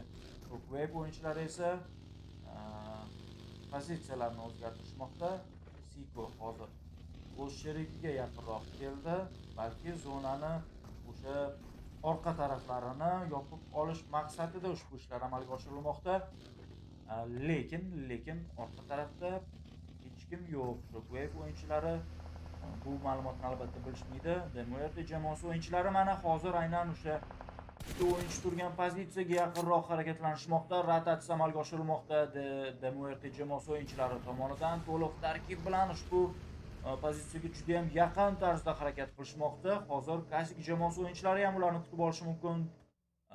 Game Lord o'yinchilari ham ularni kutib olishi mumkin. Kutilmaganda Victor hozir aynan bu ishni amalga oshirishi mumkin. Happychi hozir aynan Victor turgan pozitsiyaga kirib keldi. To'liq tarkib hozir bu pozitsiyani egallashga harakat qilib ko'radi. Albatta Demuerte jamoasida ma'lumot yo'q. Victorga nisbatan ko'ramiz juda ham qiziq vaziyat. Boshqa bir tarafda esa Excuse Me'ni bir o'yinchisi nok holatida. Bu ishni esa Mad Bulls o'yinchilari amalga oshirishdi. Ko'ramiz, hozir Game Lordni qolgan o'yinchilari yuqoridan turib Victorni himoya qilishga harakat qilib ko'rishadi. KPG'ni qo'lida Sayga xuddi bir nimani sezayotgandek harakatlanmoqda. Victor hozir ajoyib pozitsiyada turibdi. Quick hozir nok holatiga keltirildi va dabit ham qilib yuborildi Tulika tomonidan. Bekni dabit qilib yubordi Zerich. Puryan esa Tulika dabit qilib yuborgan holda Excuse Me jamoasi o'yinchilarini lobbiga jo'natib qo'yishmoqda. Top 13 Excuse Me jamoasi o'yinchilari uchun bitta kill bilan albatta biroz omadsiz boshlandi ikkinchi karta. Excuse Me jamoasi o'yinchilari uchun birinchi kartada nisbatan bu kartaga nisbatan juda ham yaxshi natijani qayd etishgan edi. Top 3 bu karta esa birozgina omadsiz bo'lganini ko'rmoqdamiz. Demuerte turgan pozitsiyaga hozir endi Shockwave o'yinchilari, balki Doom jamoasi o'yinchilari ham kirib kelib qolishi mumkin. Victorni hali hamon topa olishmadi. Albatta, topish uchun ma'lumot ham bo'lishi kerak. Demuerte jamoasi o'yinchilarida ma'lumot yo'q albatta. Victor hozircha yashamoqda. Hozir aynan o'sha pozitsiyaga kimdir ochilib qoladigan bo'lsa, juda ham katta yangilik bo'lishi mumkin Demuerte jamoasi o'yinchilariga. Unicorn hozir bu yerda G.G jamoasi o'yinchilari ham bor. Boshqa bir tarafda hozir Classic jamoasi o'yinchilari tomoniga avval jamoasi o'yinchilari agressiya namoyish etishmoqda. Classic jamoasi o'yinchilari o'z pozitsiyalarini himoya qilishlari kerak. Woodson tomonidan uloqtiriladigan xayishga hech qanday menimcha foyda keltirmaydi. Unicorn bu pozitsiyani tark etishga ulgurdi. Navbatdagi xayishga Woodson tomonidan bu xayishga ham hech qanday foyda keltirmaydi. Hozir CJ'ni oxirgi soniyalarda ushlab qolishga harakat qildi-yu, lekin ulgurmadi. Endi ava jamoasi o'yinchilari kuchli bo'lib qolib ketishmoqda.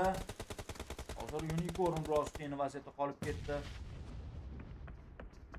Bu faytga eslatib o'taman, G.G jamoasi o'yinchilari ham juda ham yaxshi pozitsiyada turibdi. TXG mana aynan Eliseoni nok holatiga keltirdi. Ingosh esa uni dabit qilib yubordi. U esa G.G jamoasi o'yinchilarini jahrini chiqarishi mumkin. Albatta bu fayt tugagandan keyin baribir qaysi bir jamoa bu pozitsiyadan chiqishga majbur bo'ladi. Buni esa G.G jamoasi o'yinchilari yaxshigina kutib olishi mumkin. Striker hozir bu holatiga keltirdi. Ingoshni esa Matikni holatiga keltirdi. Striker va hozir Classic jamoasi bilan birga G.G jamoasi o'yinchilari Avalanche jamoasi o'yinchilarini yopib yuborishdi. O'zbekiston nomidan o'ynayotgan ushbu Avalanche jamoasi o'yinchilari hozir bizda 12-o'rinda ushbu kartamizni yakunlashdi. Endi Classic jamoasi o'yinchilari mana baribir majbur bo'lishadi bu pozitsiyani tark etishga. Bizda esa Mad Bulls hamda Excuse Me jamoasi o'rtasida bo'lgan fayt ko'rsatilmoqda. Faytni qay tariqa tabiiy qilib yuborgani, Quick va navbatda Tulika uni qanday tabiiy qilib yuborgani ko'rsatilmoqda va Furia shu biroz noqulay tarzda yetib kelgan bu paytga. Tulika esa juda ham yaxshi tarzda kutib olgan. Hozir Unicorn juda ham yaxshi tarjimani qabul qilib oldi Matikdan. Va uni tabiiy ham qilib yuborishdi. Ingush juda ham noqulay vaziyatda. Hozir zonadan not bo'lib qolishi mumkin. Matik Ingushni ham not holatiga keltirdi. Kasik juda ham low HP da qolib ketmoqda. Tigzi uni o'z pritseli ortida ushlab turibdi. Kasik hozir majbur bo'ladi baribir va Kasik jamoasi o'yinchilarini, G.G jamoasi o'yinchilari yopib yuborishmoqda. Mana o'sha aytib o'tganimdek, bu pozitsiyani tark etishda qiyinchilikga duch kelish aniq edi, qaysi jamoa bo'lishidan qat'iy nazar. Va bu paytda Doom hamda Shockwave o'yinchilari o'rtasida fight amalga oshirilmoqda. Doom jamoasidan ikkita o'yinchi nok holatida, Shockwave o'yinchisi hozir nok holatiga keltirildi. Zeus tomonidan juda ham chiroyli tarzda Siko endi bir o'zida Doom jamoasiga qarshi fight amalga oshiradi. Zeus birga bir qolib ketishgan ushbu o'yinchilar, Doom jamoasining qolgan o'yinchilari nok holatida Zeus tomonidan xayrishga qizdirilmoqda. Ko'ramiz, Sikoga yaxshigina damage berdi, lekin Zeusning holati ham unchalik yaxshi emas. Siko hozir qo'rqmasdan balki kirib olishi kerak edi. Zeus o'z jonini tiklab olishga ulgurdi. Siko tomonidan uloqtirilgan xayrishga qanchalik foyda keltiriladi? Ko'ramiz. Imkon bermayapti Doom jamoasi o'yinchilarini ko'tarib olinishiga. Zeus hozir xayrish uloqtirildi Siko tomonidan. Zeusning holati yaxshi emas, juda ham low HP da, u o'z jonini tiklashga harakat qilib ko'ryapti. Mana bu xayrishga uni yopib yuborishga muvaffaq bo'ldi. Siko bu yerda o'z jamoasi joniga oro kirdi. Va u endi shunaqa zona yonginasida u zonani hududiga qiyinchiliksiz kirib olish mumkin. Dageston jamoasi o'yinchilari bu vaqt ichida rotatsiyani amalga oshirishmoqda. Bu o'yinchilar buni kuzatib turishdi. Frozen Shifuni hozir nuqolga keltirishi mumkin, lekin Shifu hozir ochib qolishga ulgurdi. Biroz omad u tomoniga o'ynadi. Bu o'yinchilar endi hozir zonaning xavfsiz hududiga kirib olishga majbur bo'lishadi. Bunga esa hozir Power o'yinchisi Peluchi tomonidan Shifuni nuqolga keltirildi. Baribir Zajira ham uni orqasidan nuqolga keltirilmoqda. Hozir bu yerda Peluchi juda ham yaxshi harakat qilib, Dageston jamoasi o'yinchilaridan naqd ikkitasini nuqolga keltirdi. Buni sezgan balki Medbulls o'yinchilari aynan bu pozitsiyaga agressiv harakat qilib kirishi mumkin. O'zini hozir bunga tayyorgarlik ko'rmoqda. Lekin bu pozitsiyaga kirish albatta xato bo'ladi, chunki Dageston jamoasi o'yinchilari aynan o'sha pozitsiyada nok holatiga uchrashdi. Yana Medbulls o'yinchilari ham nok holatiga tushib qolishi mumkin. Hozir Zerich biroz noqulay tarzda transportni qayrilib ketganini ko'rdik. Majority o'yinchilari esa Tulikani nok holatiga keltirishmoqda. o'ng tarafdagi angarlar tomonidan Zerich tomonidan bimlar uloqtirildi. Tulikani ko'tarib olish imkoni bo'ladimi? U ko'tarib yuborishni boshladi-yu, hozircha imkon bor albatta. Dageston jamoasi o'yinchilari ham sheriklarini ko'tarib olishgan. Birgina o'yinchi hozir nuk holatida, Shifu nuk holatida, hozir ko'tarish imkoni bo'lmayapti. Ya'ni Power o'yinchilari aynan Dageston jamoasi turgan pozitsiyaga o'z e'tiborlarini qaratib turishdi. DMR o'yinchisi Discream tomonidan Kitsu nuk holatida va Majority o'yinchilari tomonidan Medbulls o'yinchilari nuk holatida, Demuerte hamda G.G jamoasi o'rtasida fight amalga oshirilmoqda. Hozir Matik tomonidan uloqtirilgan xayrishga Discream nuk holatiga keltirdi. Effekt esa Shifuni nuk holatiga yana takroran keltirmoqda. Shifuga biroz qiyinchilik tug'dirmoqda aynan o'sha pozitsiya. Ikkinchi marta nuk holatiga keltirildi. Siko esa HPG'ni nuk holatiga keltirdi va qaysidir ma'noda G.G jamoasi o'yinchilariga yordamlashib bormoqda. Meku tomonidan uloqtirilgan xayrishga esa Milkway'ni nuk holatiga keltirmoqda. Siko HPG'ni yopib yubordi. Kitsunni hozircha ko'tarish imkoni bo'lmayapti va mana hozirgina ko'tarib olishdi uni. Endi G.G jamoasi o'yinchilari agressiv harakat qilib Demuertega o'z bosimlarini o'tkazishmoqda. Hozir agar ular ochilib qoladigan bo'lsa, aynan o'ng tarafga yo'l jamoasi o'yinchilari tomonidan Game Lord o'yinchilari tomonidan o'qqa tutilishi mumkin. Bu pozitsiyada ikkita o'yinchi nok holatda yotibdi. Demuertedan Maloy esa biroz pastda harakatlanyapti. Matik hozir o'ziga kill pointni yozib qo'ydi.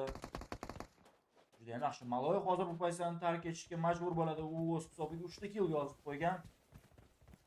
Lekin uni bu salohiyati hozir G.G jamoasini to'liq tarkibiga albatta hech qanday kuch ko'rsata olmasa kerak.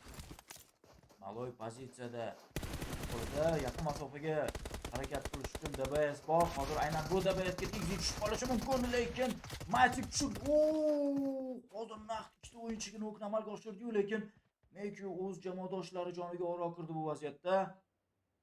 Va Demuerte jamoasi o'yinchilari top-9da bizni tark etishdi. Dagestan jamoasi o'yinchilari zonani xavfsiz hududga kirishda qiyinchilikka duch kelishmoqda va hali hamon bu pozitsiyada Major Pride Dagestan jamoasi o'yinchilari, Medbull jamoasi o'yinchilari o'yinlarini davom ettirishmoqda. Major Pride jamoasi baxtiga zona aynan ular tomonga o'ynadi. Ushbu baxt aynan omad Medbull jamoasi o'yinchilariga ham kulib boqmoqda. Dagestan jamoasi o'yinchilari esa hozir majbur bo'lishadi zonani xavfsiz hududiga kirish uchun. Siko hozir yolg'iz qolib ketgan. Siko endi yana GG jamoasi o'yinchilariga endi nokni amalga oshirdi. Tahdidlarga ham qilib yuborishi mumkin. Mana shu yolg'iz qolib ketgan o'yinchi Demuertega xalaqit berdi. Mana endi matchga qilib yubormoqda. Judayam uzoq distansiyadan Siko'ni amalga oshirganini ko'rishimiz mumkin va endi u yana kamiga qiyinchiliksiz xavfsiz zonaga ham kirib oldi. Kulikani holatida effekt tomonidan hozir uni ko'tarib olishni albatta imkoni bo'lishi mumkin. Kanina Power o'yinchilari esa hali hamon o'z e'tiborlarini o'sha Dagestan jamoasi tomoniga qaratib turishdi. Ko'ramiz juda ham qiziq paytlar. Medbull jamoasi o'yinchilari tomoniga qayishga uloqtirildi Limba Boom tomonidan, lekin bu qayishga noaniq. Kulikani ko'tarib oldi Zerich. Like-dan ayrilib qolishgan Medbull o'yinchilari, lekin hozir zona aynan ular nazarda tutadigan bo'lsa, Rozen hozir Shiponi o'z holatiga keltirib dabis qilib yubordi. Shipo oxir oqibat mana dabis bo'lib ketmoqda, juda ham qiynaldi. Shipo kartamizda ham hurmatli kamida 3 marta o'z holatiga keltirildi va oxiri Medbull jamoasi o'yinchisi Rozendan dabis qilib yuborildi. Medbull o'yinchilari bu pozitsiyada turib 4 ta killni o'z hisoblariga yozib qo'yishgan va hozircha 3 kishi bo'lib harakatlanishyapti. Lekin agar navbatdagi zonamiz bu pozitsiyani tark etadigan bo'lsa, Medbull o'yinchilari juda ham qiyin holatga qolishi mumkin. Va xuddi shu tarzda Dagestan jamoasi o'yinchilari ham. Ko'ramiz, juda ham qiziq faytlar amalga oshirilmoqda barcha jamoalar tomonidan. O'rtada harakatlanayotgan yo'l jamoasi o'yinchilari esa hozircha hech qaysi faytga qo'shilishayotgani yo'q. Ular hozircha faqat pozitsiyalarni egallab turibdi. Mana yo'l jamoasi o'yinchilari bizga namoyish etilmoqda. Shu zonani o'rtasiga kashkalarni egallab olgan. Sikoni mana endi nihoyat GG jamoasi o'yinchilari yoqib yuborishi mumkin. Siko juda ham qiyin vaziyatda qolib ketmoqda. Low HP'larda qolib ketmoqda. Jon to'ldirib olish uchun batunda aptechkalar bor. Zadira mana zonadan holatiga keltirmoqda, Kulika tomonidan va Boomni holatiga keltirmoqda va zona esa Dagestan jamoasining so'nggi o'yinchisiga yo'q yubormoqda. Dagestan hamda Shockwave o'yinchilari bizni tark etishdi. Tikoni ham yopib yuborishdi. Va endi mana GG jamoasi o'yinchilari sal bemalol harakat qilishi mumkin. Hozir Medbull hamda Kanina Power o'yinchilari o'zaro fight olib borishmoqda. Rozen tomonidan uloqtirilgan xayishga Balduinini holatiga keltirdi. GG jamoasi o'yinchilari esa yuqorida Game Lordning so'nggi o'yinchisiga juda ham yaqin harakatlanishmoqda. Medbull tomonidan hozir agressiv harakatlarni ko'rmoqdamiz. Balduinni katta ehtimol bilan dabis qilib yuborishadi. Bu ishni Zerich amalga oshirdi. Kanina Power endi biroz orqaroqqa chekinganini ko'rmoqdamiz. Medbull jamoasi o'yinchilari qiyinchiliksiz zonani xavfsiz hududiga kirib olishdi.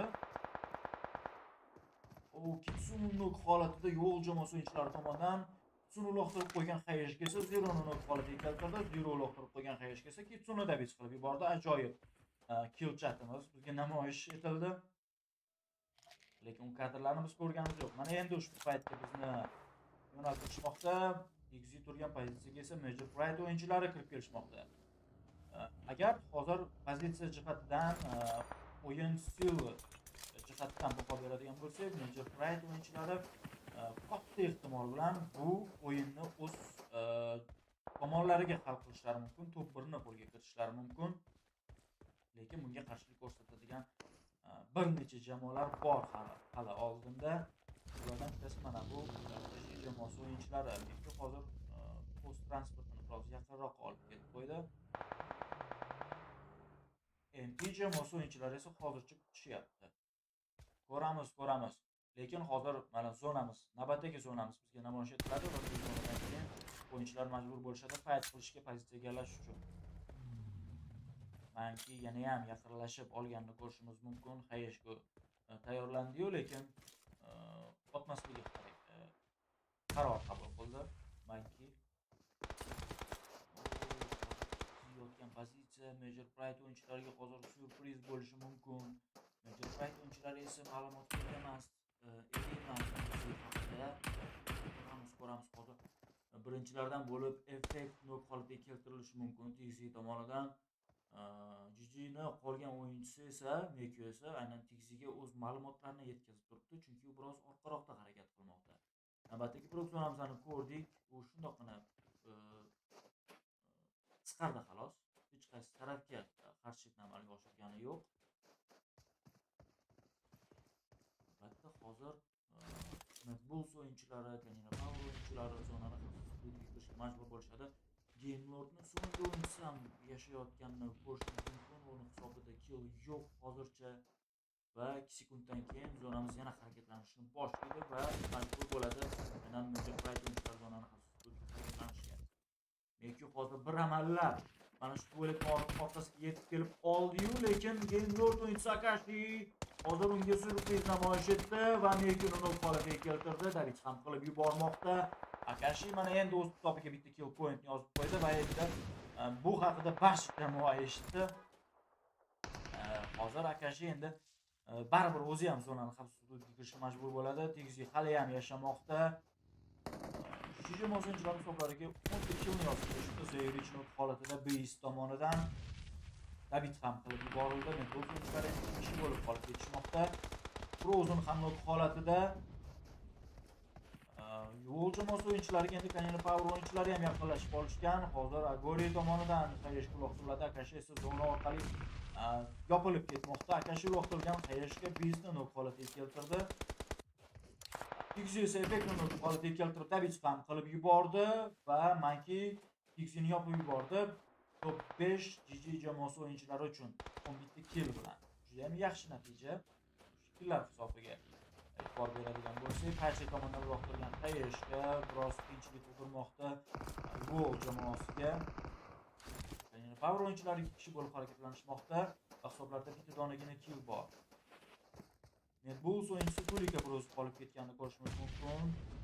Hozir navbatdagi zonamiz yurishni boshlasa, balki yurishni boshlab ham yuborganlar, albatta yurishni boshlab yuborsa, hozir barcha o'yinchilar zonani o'rtasiga yig'ishga majbur bo'lishadi. Agori hozir Manki nok holatiga keltirdi. Jino esa o'z sherigini qo'riqlashga harakat qilib ko'rdi. Bu uddasidan chiqdi tasvir ma'noda. Faycha tomonidan hozir taxminiy rejimlar amalga oshirilmoqda.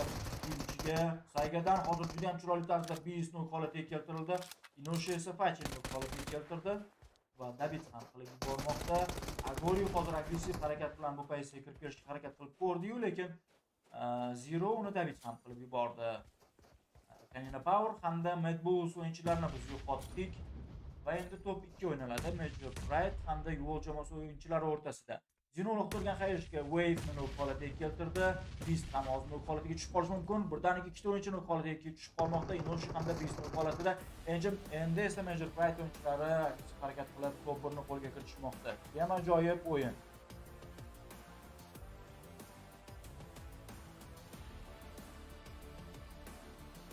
Ajoyib o'yinni bizga namoyish etishdi Major Pride o'yinchilari. Men o'yin oxiridan biroz oldinroq ta'kidlab o'tgandim. Major Pride o'yinchilari pozitsiya jihatidan agar yaxshi harakat qilsa, top 1ni qo'lga kirishligi mumkin deb va shunday ham bo'lmoqda. Major Pride o'yinchilari ajoyib harakatlanib, o'z oldilaridagi birin-ketin raqiblarni mag'lub qilishga muvaffaq bo'lishdi, o'z hisoblariga yozib qo'yishdi va o'yin oxirida top 1ni qo'lga kiritishga muvaffaq bo'lishdi. Bu jamoani hamda ushbu jamoa muxlislarini tabriklab qolgan bo'lardik va biz 3-kartada sizlar bilan ko'rishamiz. Bizani tark etmanglar, uzolashmanglar.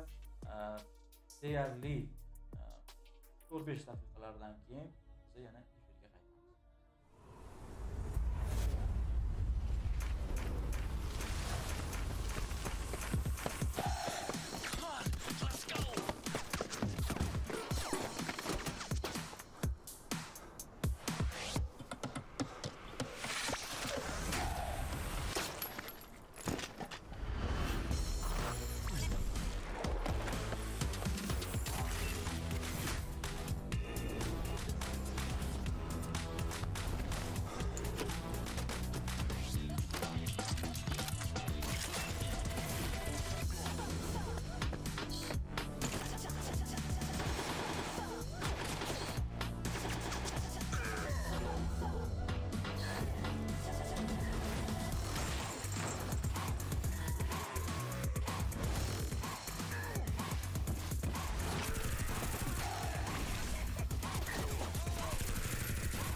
Your order is here. Oh, thank you, thank you.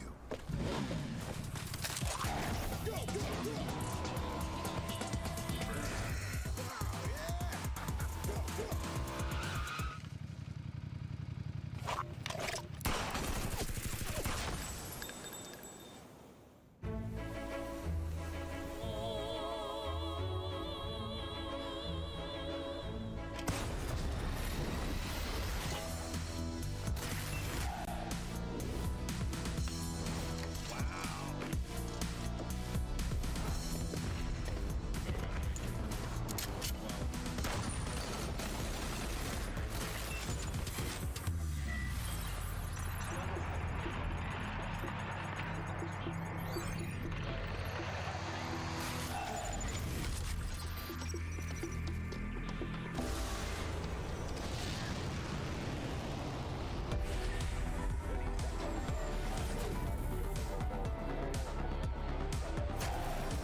Hello and welcome back to PMPL EU. I'm Jeannie, your host, joined on the desk by Max. It's this way. I keep forgetting that it's inverted, but one day I'll get used to it.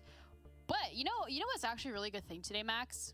When we're looking at the points that the desk has gathered versus the points that the casters have, casters, you're bad. But that's okay. We're gonna jump into that later, but make sure you follow us on our socials just so you guys can stay up to date on what is going on and who is securing these great old W's. There's also a survey which you can fill out just to make sure that you give your opinion on what you think about the show, as we would really love to hear that. But Max, looking at the match ranking, it's exactly gonna show us why we got our 6 points.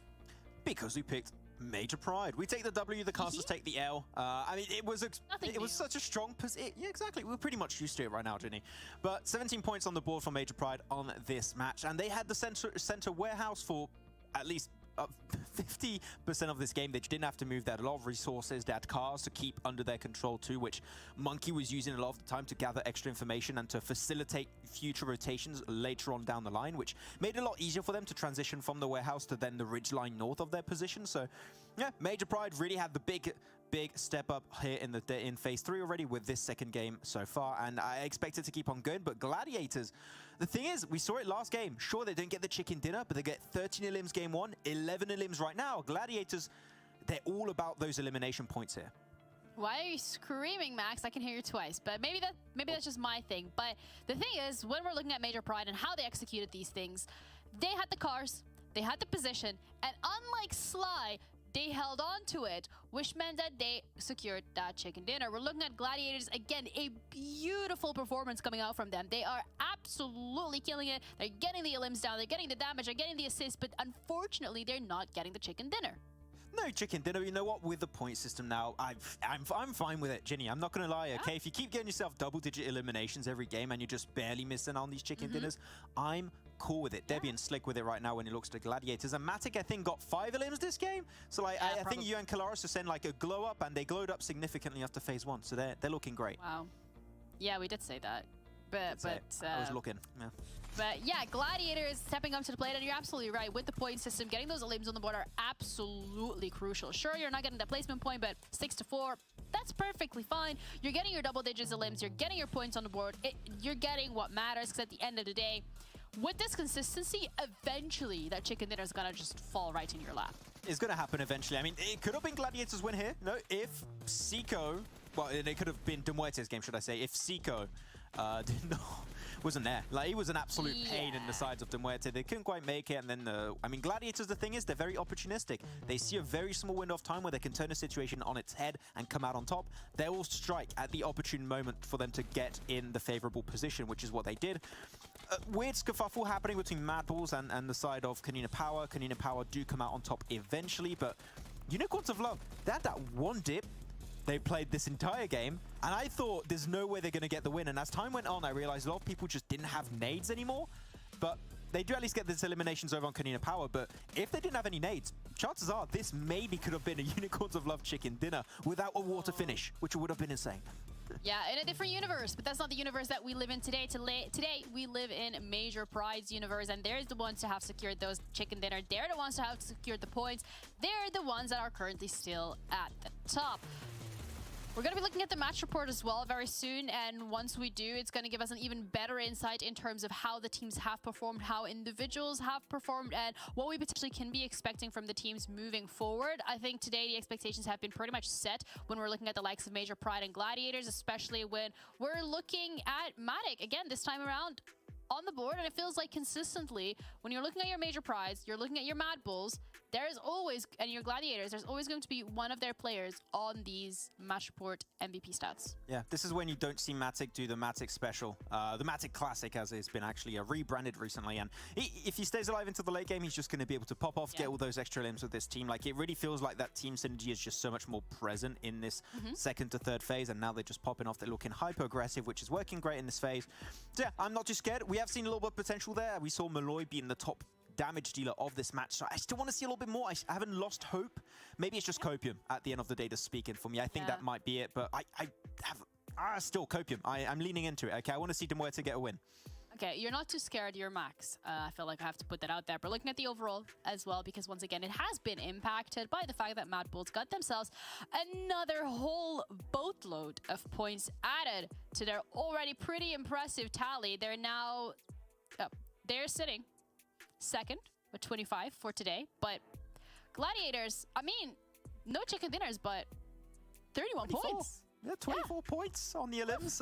It's a bit spooky, I'm not going to lie. How'd they do it?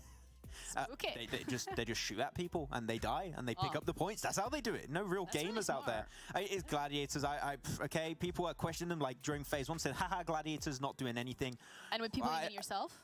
No. I was the people in the chat. I always believed, Ginny. How dare you? Okay. I know John especially has always believed in the boys, predicting them as much as he has. Don't even get me started. Yeah. Eliminations are working great for them so far. Dagestan up there, definitely happy with their performance. Unicorns of Love needed a resurgence. Sure, the circle was in their favor really heavily this previous match, but it gives them points that might just allow them to make into the finals. So this game might be their ticket to the finals here. Yeah, Unicorns of Love gotta strap it in, get that seatbelt on, and just keep running at it, because we're seeing the aggression for every single one of these teams that has been showing up today. It's just aggression. It's the fact that you're running at other teams, you're running in their face, and you're getting those Olymp points on the board. Whether or not Unicorns of Love are going to be able to do it on our first sandhawk of this stage, we're going to find it out with Blank and John. John and Blank.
esa qiziqarli bo'lgan kartamiz hisob bo'yicha 3-chi kartamiz boshlanganini ko'rishimiz mumkin.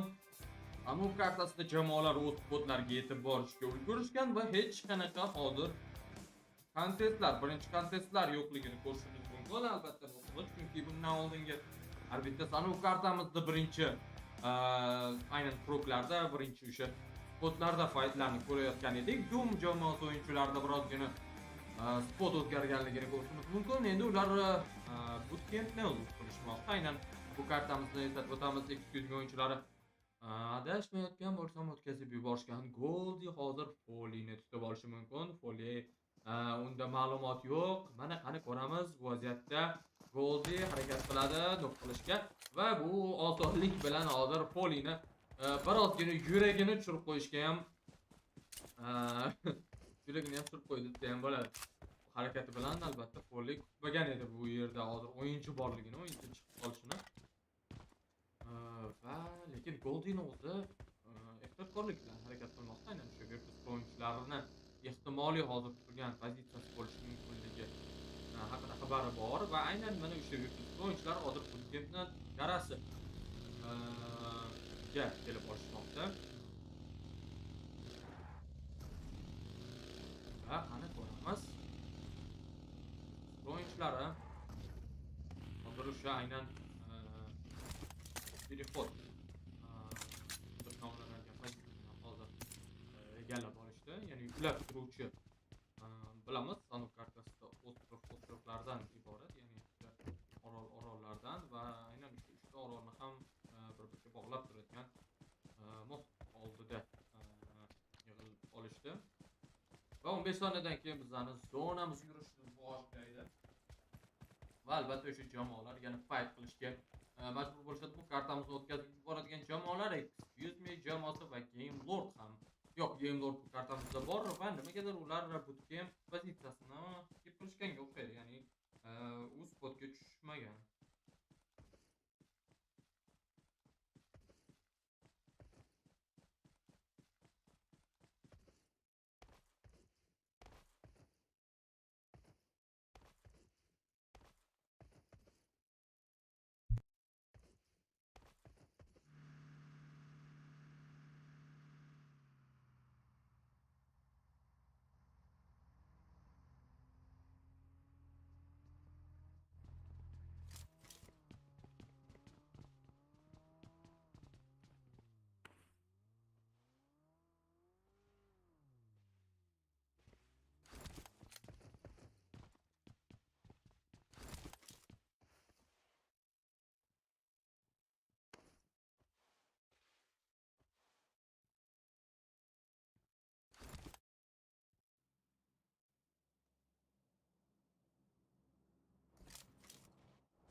Major Pride o'yinchilari hozir egallab turgan pozitsiyaligini ko'rishimiz mumkin. Hamyurtimiz Dino hozir bu vaziyatda aynan ushbu pozitsiyasini egallab turibdi va qolgan pozitsiyalarga nisbatan chekni amalga oshirib turibdi. Major Pride jamoasini bilamiz, spotlari Baynan bo'ladi va aynan o'sha Baynan sog'ini egallab turibdi.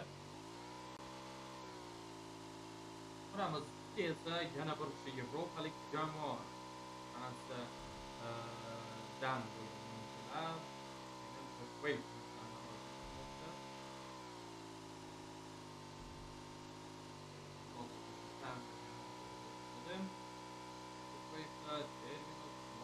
va bu jamoani ikkinchi va uchinchi bazalar orasida tanki bazalarga zarba bo'lmaydi. Bu jamoa harakatlari qaysi o'yinchilarda qalar bo'lgan albatta ularni balki hozirgi bo'lmagan tadbirda tekshiruvlarga sabab bo'ldi. Biz ayrim ko'rdik.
klassik jamoasida yo'qotish, u ham bo'ldi unicornni yo'qotishgan.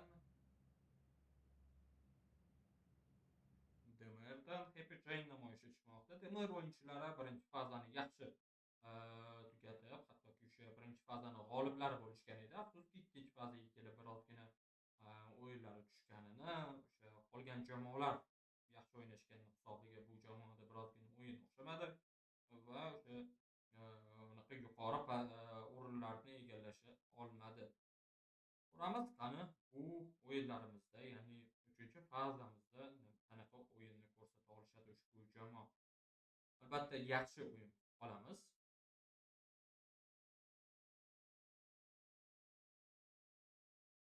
Dark Project o'yinchilari rotatsiyani boshlab yuborishganligi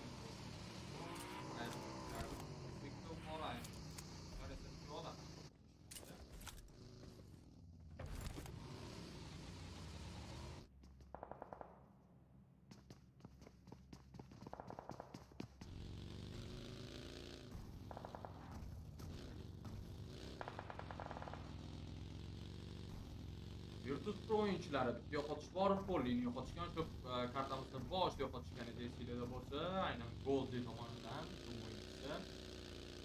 Va o'zi kartamizda ikkita donigini yo'qotish, bittasi ham bo'lsa VIRTUS.PRO va klassik o'yinchilarida. Kimlarga esa ega bo'lgan jamoalar esa Doom va Mad o'z o'yinchilari. Ko'ramiz 15 soniyadan keyin ikkinchi zonamizdan yurishni boshlaydi va ko'ramiz jamoalar qaysi pozitsiyani egallab olishadi.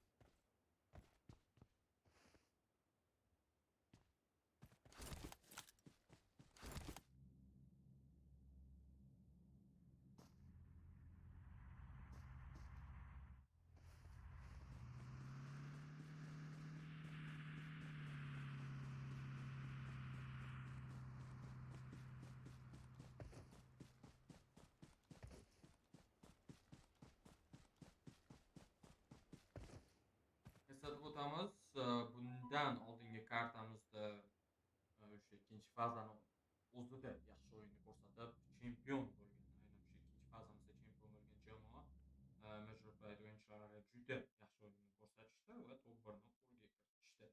Yana o'sha balki dominatsiya davom etar. Ikkinchi fazamizdagi dominatsiya uchinchi fazada ham balki davom etar. Qani ko'ramiz.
G o'yinchilari Meko, Matik, Kitsun va Tik.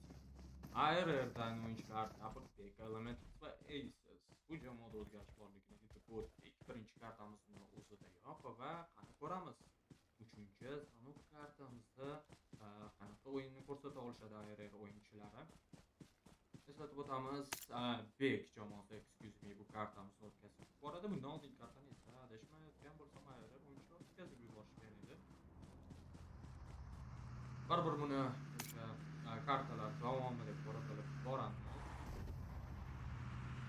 O'yinchilari esa hozircha o'zlarining yaxshi o'yinlari bilan bitlarni xursand qilishmoqda va hozir mana ayrim o'yinchilarning bu harakati o'zlariga yomon bo'lishi ham mumkin. Futbolda hozir David qilib yubormoqda, yaxshi harakat. Esizga qayerdandir qayerga keldi, lekin u bilgani yo'q. Hali Tiddi yaqin joydan hozir bo'layotgan qayerkasi Matikni ham nok qilishmoqda. Yaxshi, jinni o'yinchilarni tutib olishmoqda. Tigzini hali pozitsiyasini bilishmaydi va rotatsiyaga kirishadi. Tigzi esa elementni tutib olishga harakat qilib ko'radimi? Lekin Tigzida hali ma'lumot yo'q. Yana bitta o'yinchi Ayrerni aynan ushbu pozitsiyada qolib ketganligini Aces Tigzini ko'rdi mana va tutib oladi.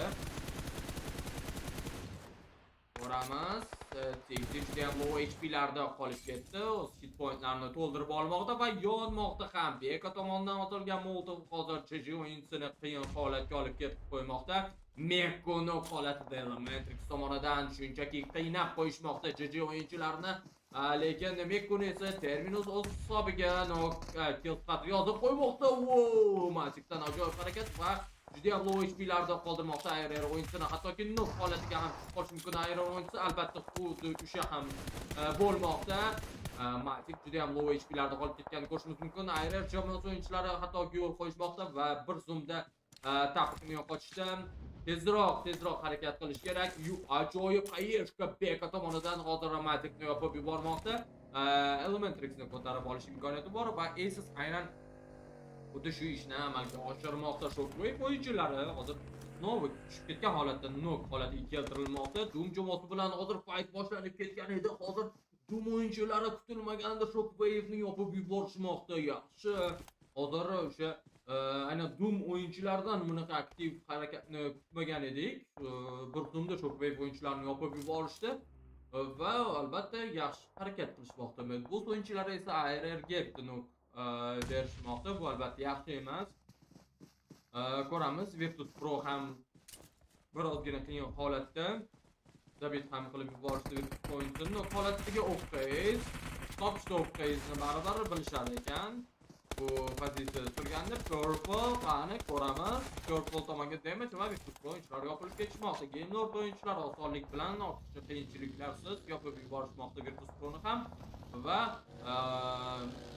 ularni top 12ga yo'llab qo'yishmoqda. VIRTUS.PRO'dan comebackga hech qanaqa menimcha imkoniyat qolgani yo'q, umid ham yo'q menimcha.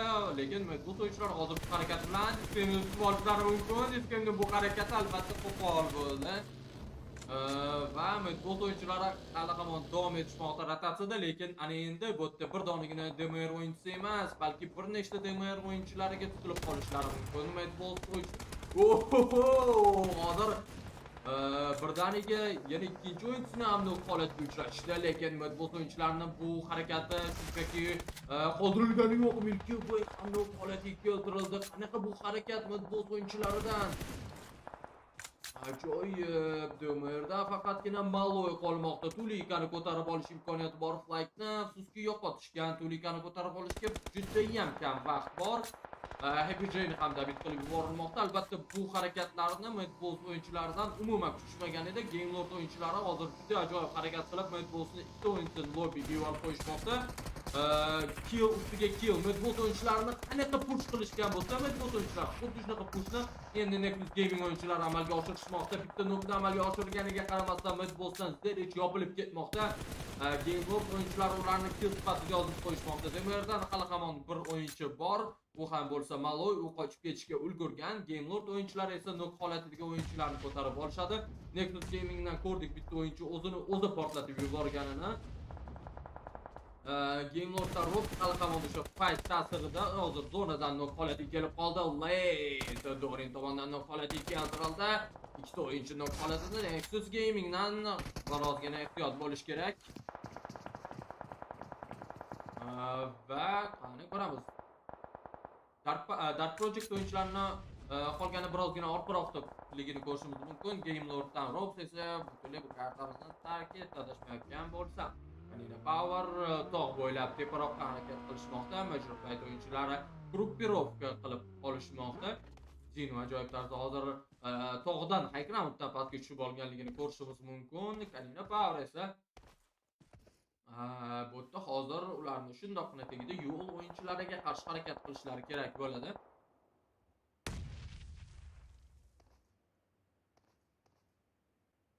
Klassik o'yinchilari ham hayotga kirishgan, ular bir nechta killni hisoblariga yozishga ulgurishdi.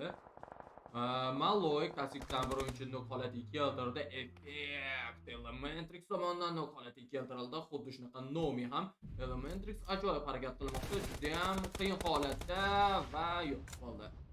Ayrer o'yinchilarni bu kartadagi harakatlariga nuqta yasaldi va ular top 8 ga yo'l olishmoqda. Uni ortga qayishga ham yordam bergani yo'q. Zino tezroq hozir kelib o'z jamoadoshini ko'tarib olishga harakat qilish kerak. O'zlar Lamborghini to'g'ri McLaren'da harakat qildi va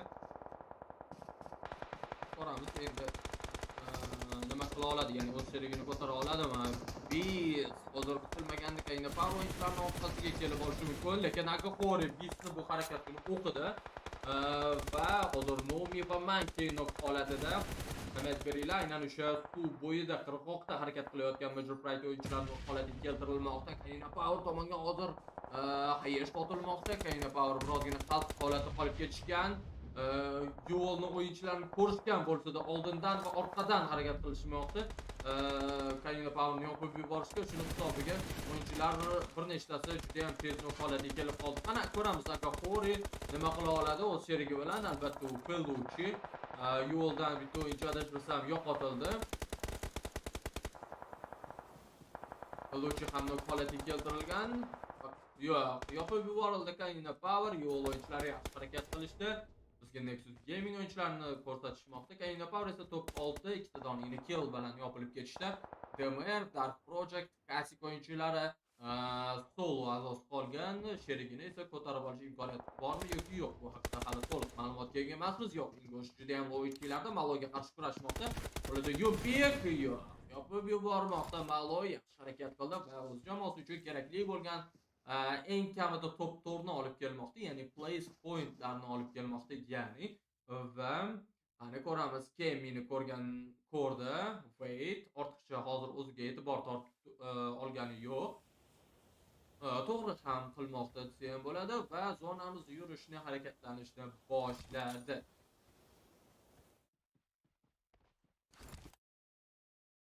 Bizga hozir takroriy qanday qilib Major o'yinchilari pushni amalga oshirgan, Discrim holatiga keltirildi, uni dabit qilib yuborishdi. Keyin esa o'sha qolgan o'yinchilarni nok va dabit holatiga keltirishdi. Dark Project ular ham solo qolib ketishdi. Waytni deshmasam hozir lobbiga yuborib qo'yishdi. Yo'l o'yinchilari hozir to'rtta bo'lib pastga tushib kelishlari, ya'ni zonaga tushib kelishlari kerak, harakat qilishlari kerak. Qani ko'ramiz ularda bu o'xshaydimi?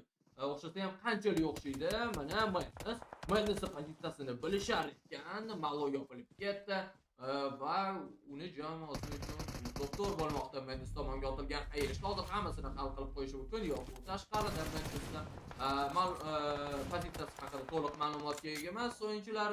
Va qani ko'ramiz, birinchi o'yinchi noqolatiga, ikkinchi o'yinchini ham noqolatiga keltirmoqda ajoyib harakat bilan. Orqasidagi o'yinchini bilmaydi, lekin orqasidagi o'yinchini ham yopib noqolatiga keltirmoqda.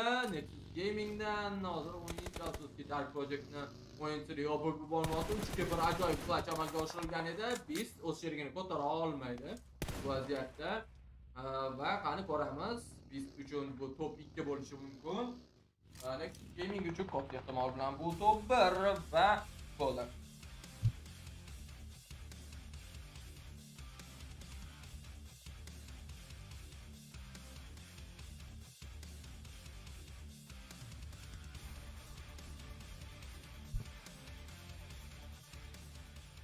Nexus Gaming o'yinchilari top 1 ni qo'lga kiritmoqda, ajoyib harakat qilishdi, gap so'z bo'lish mumkin emas. Undan oldin Dark Project o'yinchisini harakati albatta mana ko'p holatiga olib kelib qo'ydi. Sal bo'lsa Bizni ham yopib yuborardi va bu to'rga bir clutch bo'lardi, lekin bunga Nexus Gaming o'yinchilari yo'l qo'yishgani yo'q, ortiqcha imkoniyat ham berib o'tirishgani yo'q.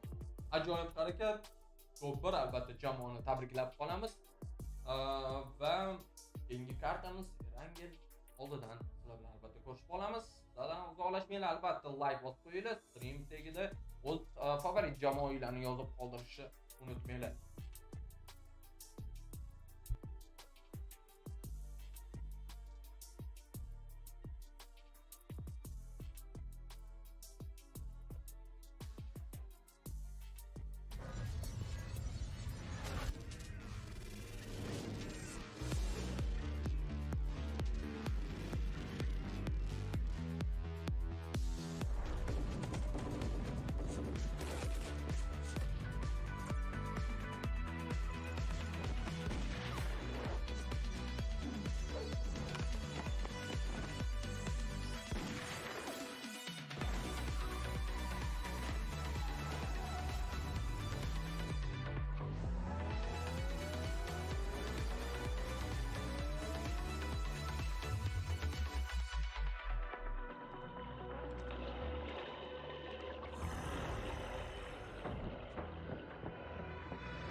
Welcome back, PMPL EU. Stage 3 is in full swing. We've now had Sandhawk behind us, and Nexus were the ones to secure that chicken dinner. I'm Ginny, this is Max, and by the looks of it, I mean, you expected Nexus to be getting this win, but we haven't really seen them show up in a very long time. Yeah, as Blank said, it's been a long time that we've been waiting to see a chicken dinner like this happen their way. They tend to sometimes fumble at the finish line, but here they actually secure the chicken dinner, which from the very early stages of the game, I was not sure. By the way, congrats on your prediction. Very good job, Ginny. Oh wow, fantastic.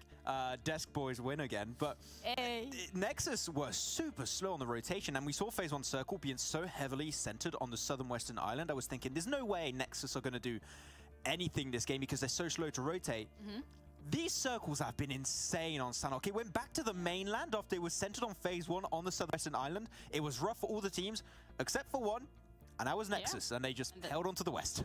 They did. They get 6 limbs on it as well. I mean, Unicorns of Love, as much as Blank did kind of mention it was a bit of a fumble in terms of not getting that chicken dinner, they still get themselves 11 points on the board. 5 limbs and 6 placement points. This is the best performance we've seen from them in a very, very long time here at PMPL EU. So I'm very happy to see that they're climbing up the board. I know they're one of the teams as well, Max, that you've been highlighting earlier today.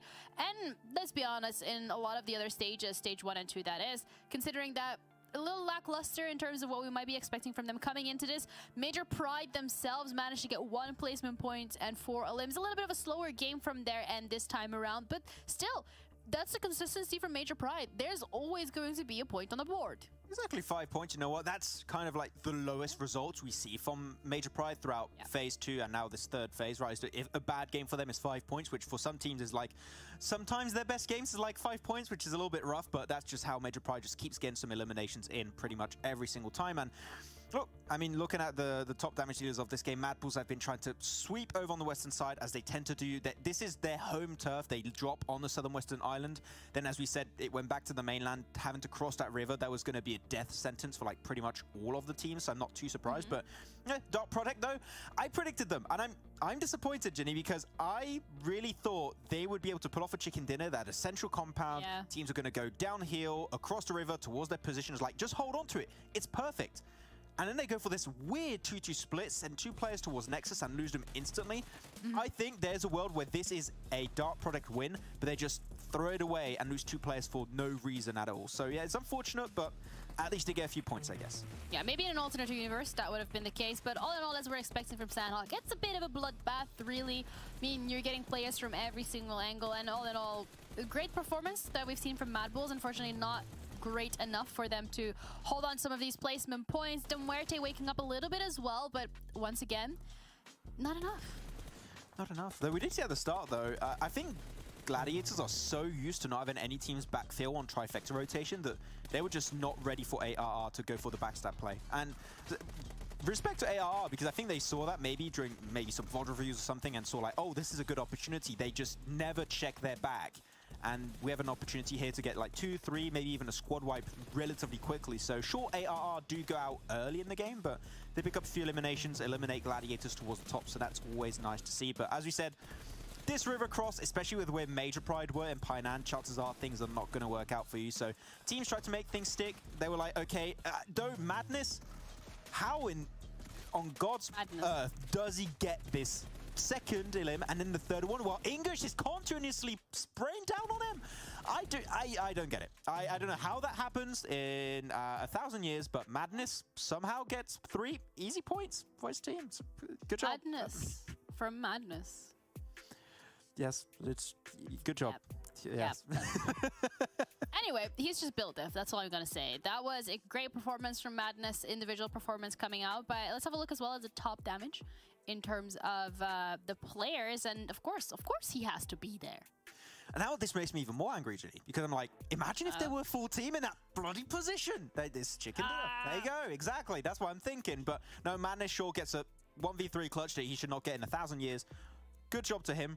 Though, in terminals, able to get himself a nice little of a 380-meter shot. That's always good to see. But I'm intrigued, actually, for the side of Nexus, because this game was with Kapahala, Doran, Kemi, and Octavian, they get a chicken dinner without EXO playing, which he's been like this new star that's been created for the team throughout phase 2. So, no, good on the team for taking a chicken dinner when EXO is not playing. It shows that this sub-rotation, to some extent, is working even when EXO's not here.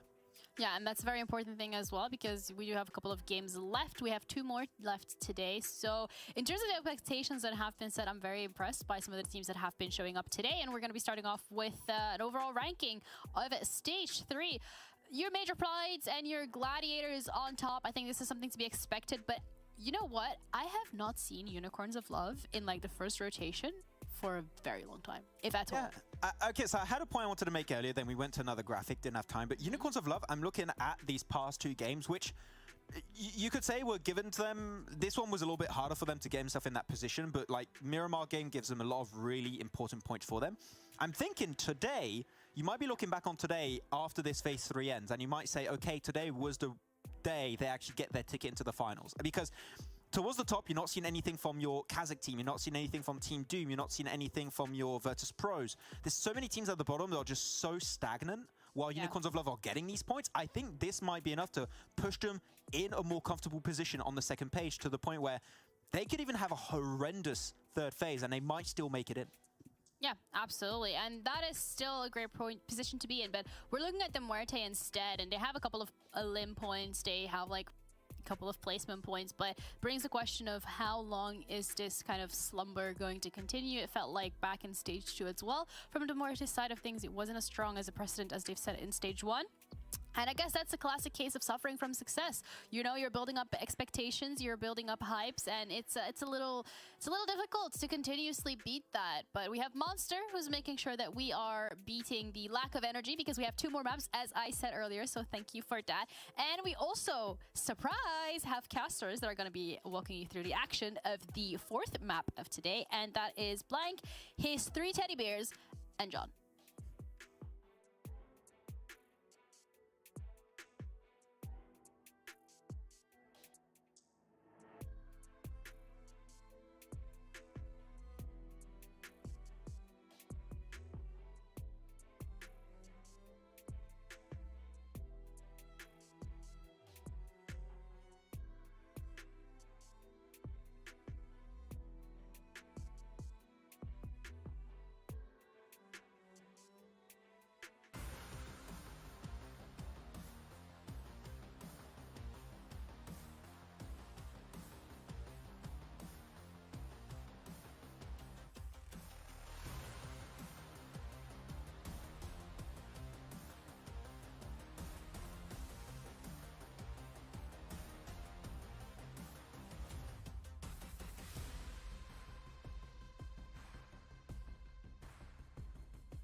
Bizda esa bugungi kun hisobidan 4-kartamiz start oldi. Bu kartamizni o'tkazib yuboradigan jamoalar MP ya'ni Major Pride, GG ya'ni GLADIATORS va KP Power Dual Universe of Love jamoasi o'yinchilari kartamizni o'tkazib yuborishadi. Lekin undan tashqari esa bizda bir nechta qiziqarli jamoalar o'z o'yinlarini olib borishadi. Albatta o'sha o'zbek o'yinchilari o'ynaydigan birinchi bo'lib jamoalarni tanishtirib o'tamiz. Bu ARR va Excuse Me o'yinchilari. ARRda bilamiz Tapik, Excuse Me'da esa Bek hamyurtlarimiz hisoblanishadi va bizda o'sha shkola va apkadiyani lut qilishadigan o'yinchilar, ya'ni Dagestan 77 o'yinchilarini namoyish qilib o'tishmoqda. Bu jamoa o'yinchilari ham ajoyib o'yinlarni ko'rsata oladigan jamoalardan bilamiz. Nexus Gaming, Dorian, EST kabi Hallam, to'g'ri, EST kabi Hallam, Dagen va Gaming. Bular hozir Litva rubkani lut qilishmoqda va Nexus Gaming o'yinchilari Yevropaliklar boshqa so'zlar bilan aytganda va ular bizga Falk tarafiga qarab tushib kelishmoqda. Aynan yo'ldagi Kimpanlarga qarab bu kartamizda yana ishtirok etayotgan, bundan oldingi kartamizda o'sha ajoyib o'yinni ko'rsatgan Shockwave o'yinchilari ham bor. Eslatgan ko'rsatgan edi. Game Lord o'yinchilari Yasni Polyanani lut qilishmoqda. Babylon lut qilishadi. Bu jamoada ortiqcha muammolar ko'rmaymiz hech spotlarida, aynan Erangedagi spotlarida hozir tanibga bor edi muammolar va aynan o'sha muammolar hozir kuzatilayotgani yo'q. O'sha aytib o'tganimizdek, Excuse Me o'yinchilari Georgia Polner Perspektivini lut qilishmoqda. Play, Yek va Full. Hozirda bu jamoada 3-fazamizda hali ko'rganimiz yo'q. 3-fazamiz o'zi birinchi kun o'yinlari bo'lib o'tmoqda va o'sha birinchi kunimizni 4ta kartasidagi hali bu jamoadan ko'rganimiz yo'q. Albatta umid qilamiz tez orada bu jamoa o'yinchilari bizni balki ushbu kartamiz o'zida bir bilan qilishadi muxlislari va albatta bizni Shockwave Terminus boshchiligidagi o'yinchilar Novix, Shockwave'dan Siko va Trice kartamizda bor, mavjud. Severneni lut qilishmoqda. Temer o'yinchilari odatdagidek lut qilishadi. Ular ham bemalol katta bo'lmagan sportni lut qilishadi. Temer o'yinchilari kattadan albatta harakat qilishadi. Maloyda birozgina muammo borligini ko'rishimiz mumkin. Atletikalar bilan muammo bor.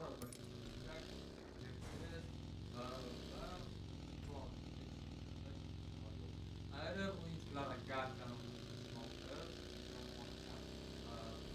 Yaxshi va hozirgi ushbu proton uchun ham yomon emas.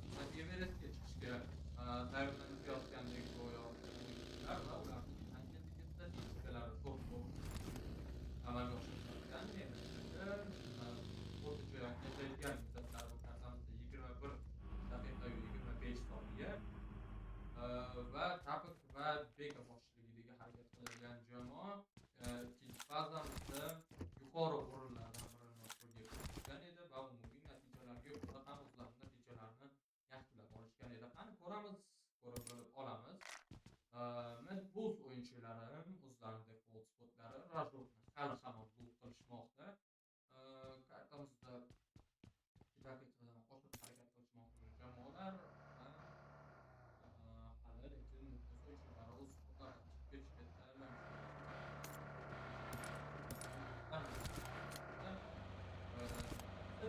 Yomon emas.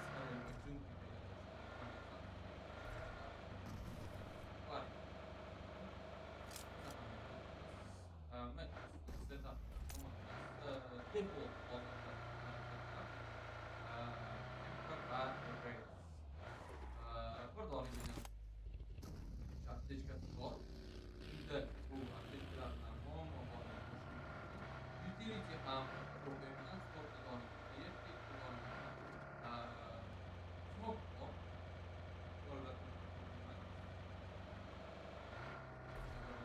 o'tirgi bilan bagini olib harakatlanayotganini ko'rishimiz mumkin. Late'ga bagini olishda o'zi esa dajida turgan ko'rishimiz mumkin. Va o'sha birinchi zonaga nisbatan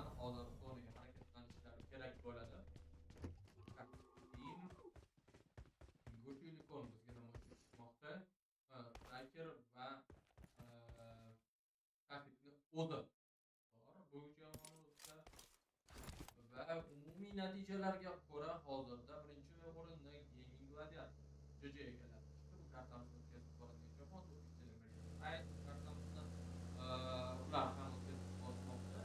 Bir tomondan umumiy natijalarga ko'ra jamoalar hozirgi bu kartamizni o'tkazib bormoqda. Bu degani 3-o'rin va 4-o'rindagi jamoalar uchun bu yaxshi imkoniyat o'z natijalarini umumiy jadvalda ko'tarib olishga.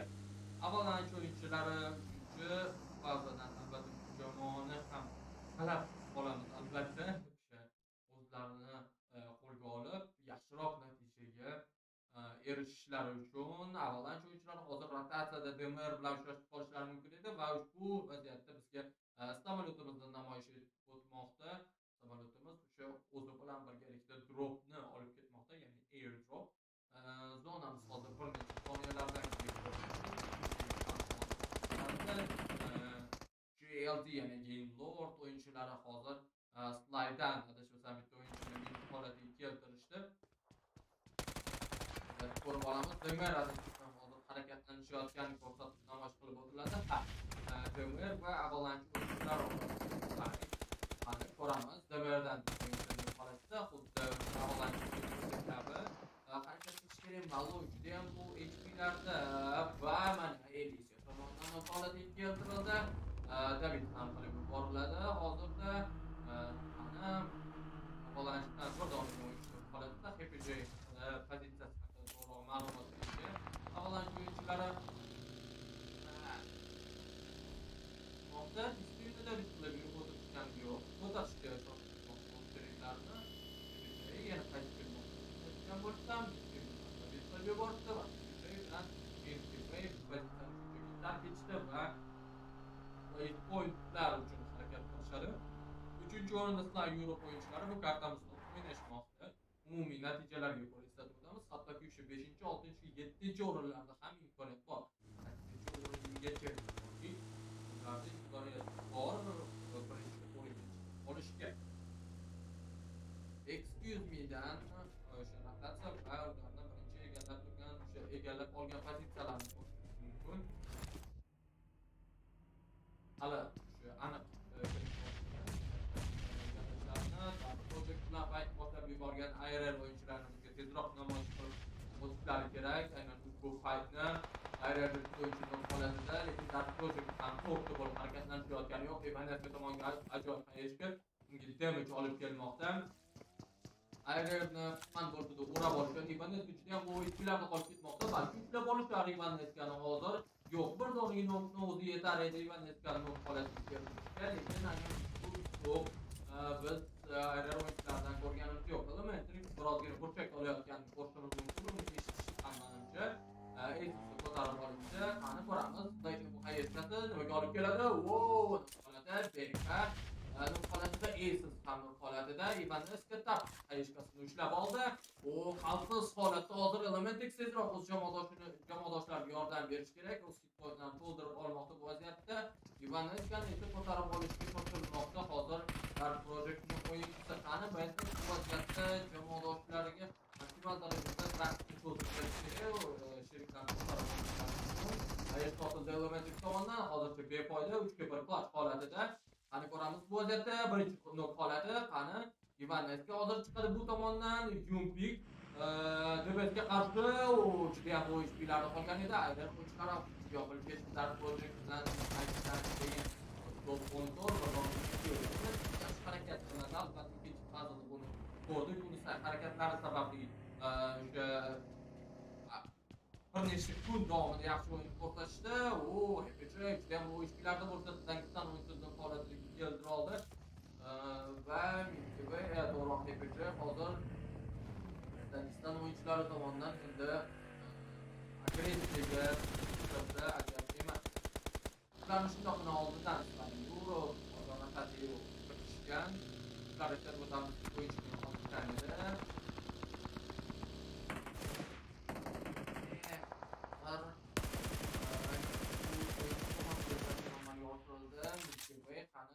Jamoaga tutilib qolar ekan.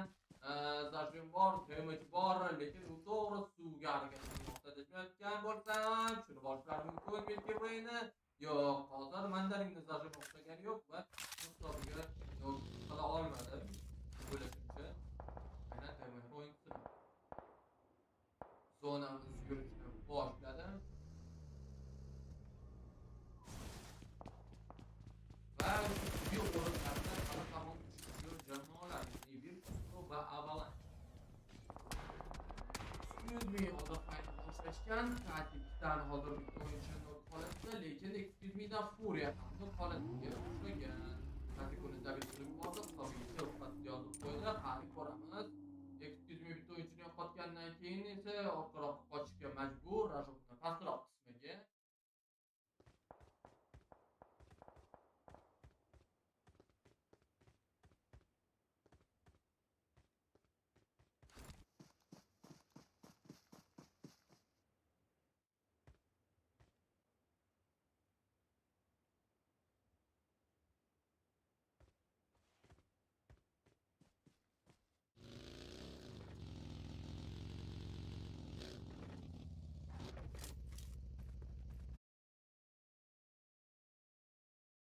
Hozir rotatsiyalar ketma-ketligi, game o'yinchilari hot ishlab turishdi va shu hisobiga bittasi bo'lmasa ikkinchi o'yinchisi hozir Shockwave yoki umuman boshqa pozitsiyadan harakatlanayotgan o'yinchilarga qarshi turib qolishi mumkin.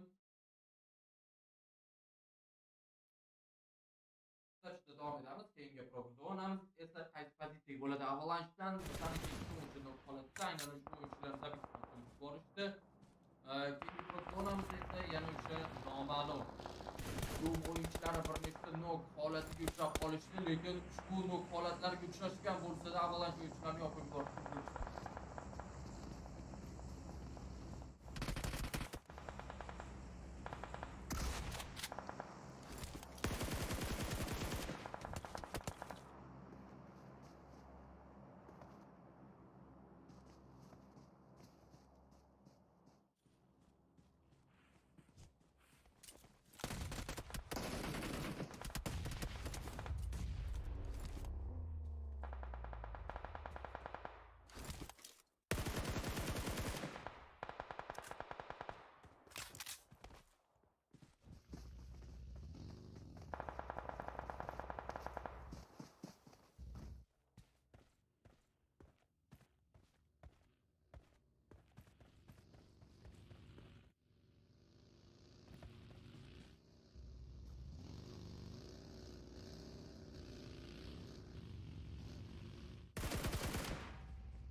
naktabi hozir robda David Silvard harakatini ko'radi. Qani bunga o'xshaydimi yoki yo'q.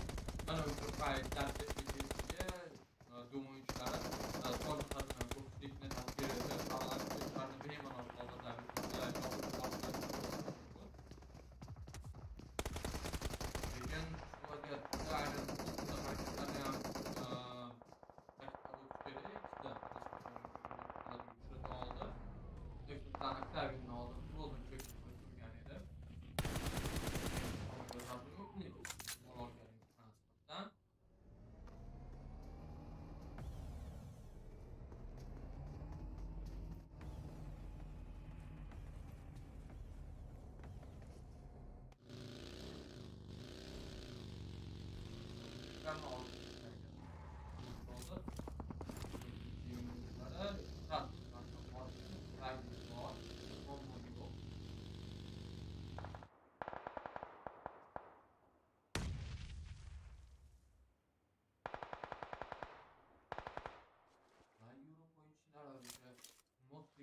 balkalarni hozir egallab turibdi, ushlab turibdi.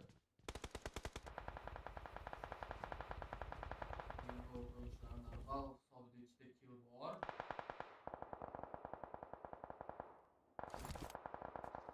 Black Satirani va ushbu pozitsiyada Fly Europe o'yinchilari agar zona beraveradigan bo'lsa, uzoq muddatga ushlanib qolishlari mumkin va yaxshi to'plarni egallashlari ham mumkin.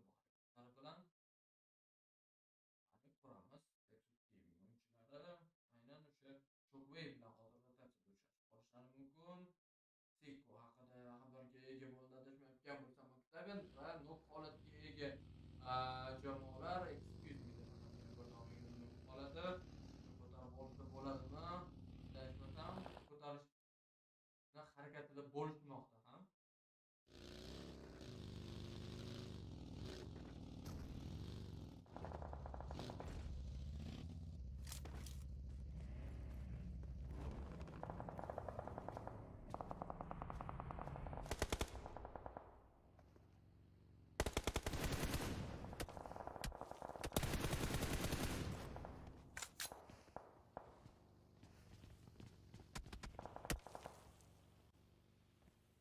Sonradan keyin zonamiz yurishni boshlaydi.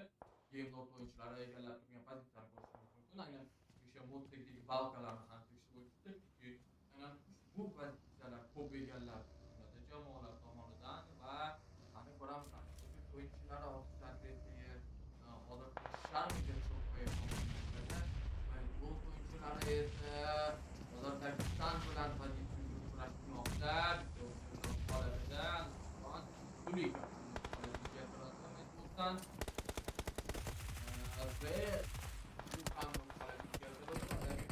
bu arada flight programıyla kurulduğum odada çıkamayıptan ve çıkamayıptan odada da bir sürü bu arada sizler odada flight yüksek Unika bu tarafa çıkıyor vaziyette da zero atgan oldu odada qaror qildim bermoqda va yo'q borayotgan yo'q. Dakistan o'yinchilari esa hozir yoqilib ketishmoqda. Ularda Rajokdagi boshqa jamoa yoqib yubordi.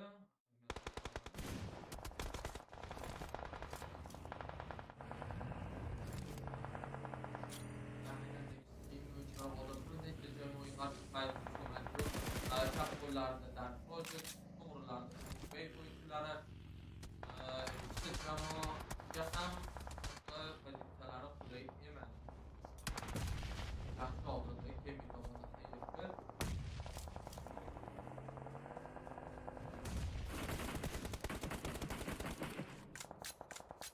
Mert nisbatan qoladigan bo'ldi. Portlash. Bizdan boshqa bilan hozir nok qoladi. David Hampton yubormoqda. Yana nok qoladi. Qaramiz, diğer hamdan holatida Shockwave hozir holatida birozgina qiyin vaziyatga tushib qolishdi va birovda qolayotgan ko'rishimiz mumkin. Ushbu haqiqat bilan u gaming o'yinchilarini yoqib yubormoqda ham va o'zga mudofaalarni ko'tarib chiqishdi.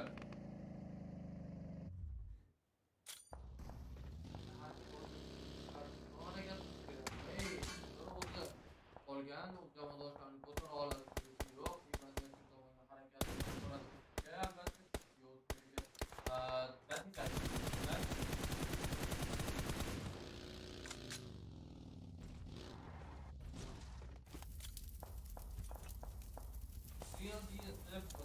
Aynan ushbu paytlardan pullarni ishlatib, albatta harakat qilmoqda.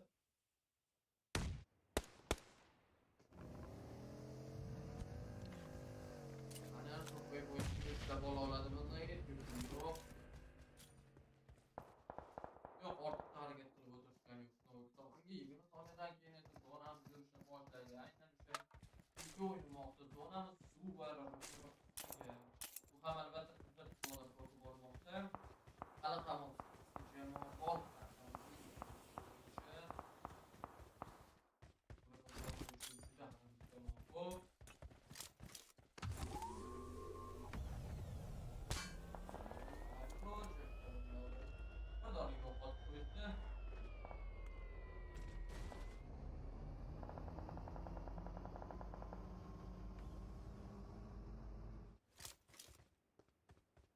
Gerçekten Ingur hozir Dark Project'ning aynan qaysi pozitsiyagacha ham borishar ekan degan holatda olib tekshirib turibdi. Sayf Yevropa o'yinchilari og'ishtirmagan ularni kutib olishlar mumkin. Ivanevga qani nima qila oladi? Vaziyatda transportga o'tiribdi. Late ko'rib qolsa Late'ni nok qoladi. Qani Ivanevga nahotki hozir transportda turib ota olmaydi. Late bu o'yinchilarda qolayotgan edi. Nok qoladi keltirilmoqda. Late o'yinidagi klub bordi. Bu yerda o'yinchilar esa bir ketin hozir holatga tushadi. Ma'lumot bermoqda hozir bu yerda F3K1 o'yinchilari ikki tomonga qayerga bor va yoqib bormoqda.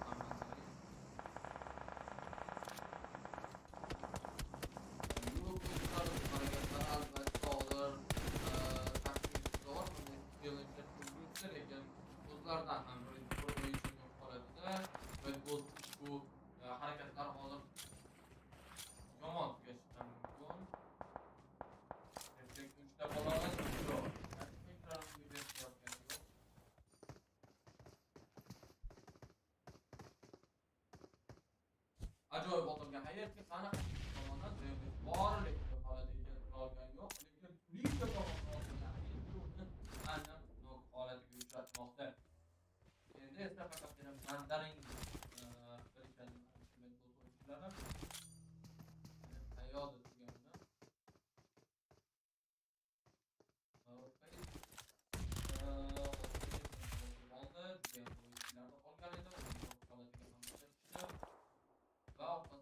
cover'dagi o'yinchilar ham yordam bera olgani yo'q.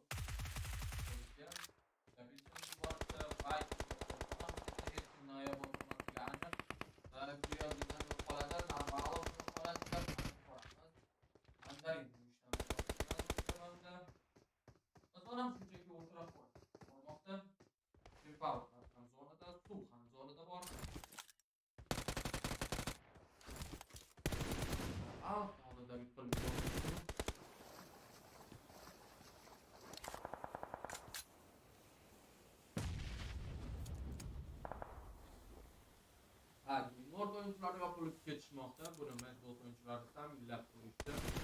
Ular yaxshi harakat qilishmoqda. Oyuncular aktiv o'yin ko'rsatmoqda. 10 soniyadan keyin esa zonamiz yurishni boshlaydi. Va bu jamoalar o'rtasida yana ham ko'proq fight bo'lishini ta'minlab beradi. Excuse me dan hali hamon e'tibor beringlar, 3 o'yinchi yashamoqda. Papa mandarin duosi. Sizlar nima deb o'ylaysizlar? Top nechigacha shu pozitsiyadan yasha olishadi? Umuman bu kartamizda top necha qo'lga kirishadi? Albatta hozir navbatda chatimizda yozib qoldirish mumkin. Mezbondan bitta o'yinchining holatida qani qaysi o'yinchilari sizlarni chiqishingiz, hisobingiz tushishga bor.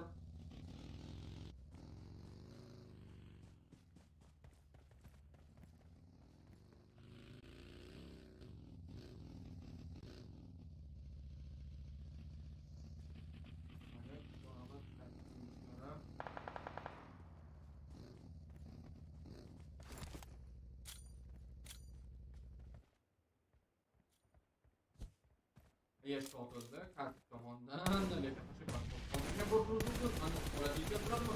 Yo'q, biz bor edi. Terlo ishchilarda hozir tashqi suvga tushib ketishga majbur bo'ldi. Ikkita tomondan hozir fly o'yinchilari agressiyaga uchrashmoqda. O'yinchilarni tutib olish imkoniyati bor mandarinda. Dimlar yaxshi otilganda ahamiyat beringlar, aynan mandarinni ko'risha olmaydi dim sababli. Mezbon o'yinchilari esa ushbu pozitsiyalardan qochishmaydi, zona kelib ularni oldinga chiqarmagungacha. Excuse me, zonada katta o'yinchilari zonada, mezbon o'yinchilari haqiqatan endi zonaga yurishlari kerak bo'ladi. Oldilarda Slav Europe o'yinchilari turibdi, ularni albatta yopib yuborishlari kerak.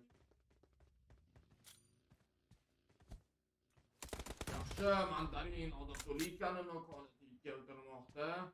Mandarin ushbu pozitsiyasini o'qay olishmadi. Bir qismi mandarinni qani ko'ramiz. Suvga tushishga majbur bo'ladi. Hozir mandarin 15 soniyadan keyin zonamiz yuradi. Ayni ushbu vaqtda hozir harakat qilib olish kerak mandarin suvga tushib harakat qilishiga. Lekin uni ikkita tomondan tekshirib turishdi. Snowix'ni yopib yuborishmoqda klassik o'yinchilari. Top 6 Snowix uchun zonamiz yurishni boshlaydi, eslatib o'tamiz.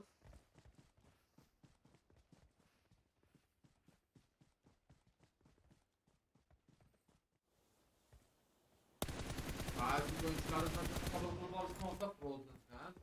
Frozen bilamiz 6x o'ynashni yaxshi ko'radi. Yevropa o'yinchilari bir amallab yashashmoqda. Proda esa single holatida va solo o'yinchi qoladigan bo'ldi VIRTUS.PRO bu kartamizda. Polini birovda qani nima qila oladi? Mezbon o'yinchilari. Polis tartibini qilib oldi. Lekin ham hozir bek tomonidan tartibni amalga oshirildi.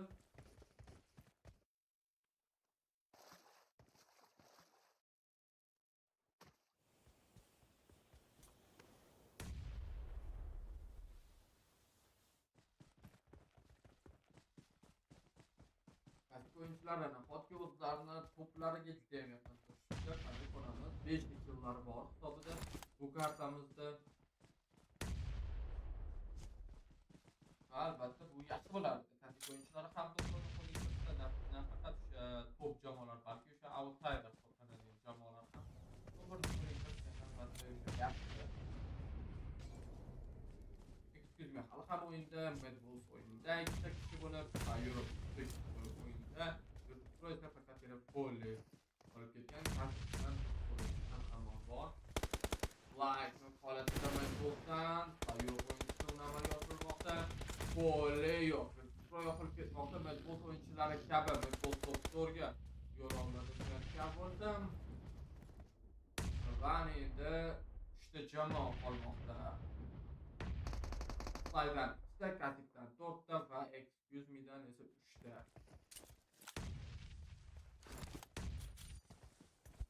Timlar oldinga otilmoqda. Noklar tez harakat qilish uchun Gaming Gladiators o'yinchilari.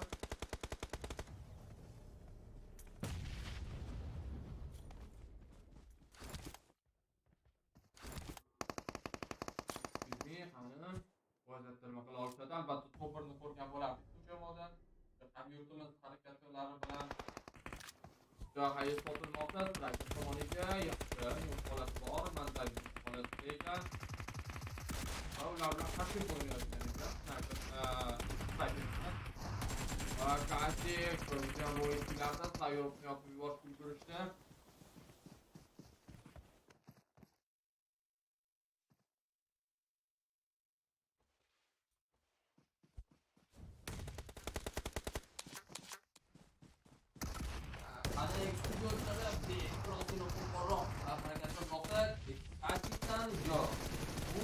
Oyunculardan top 1 bormoqda ajoyib harakat va ikkinchi oyunchilar esa top 2ni qo'lga kiritmoqda. Afsuski oyunchilari yaxshi harakat qilishda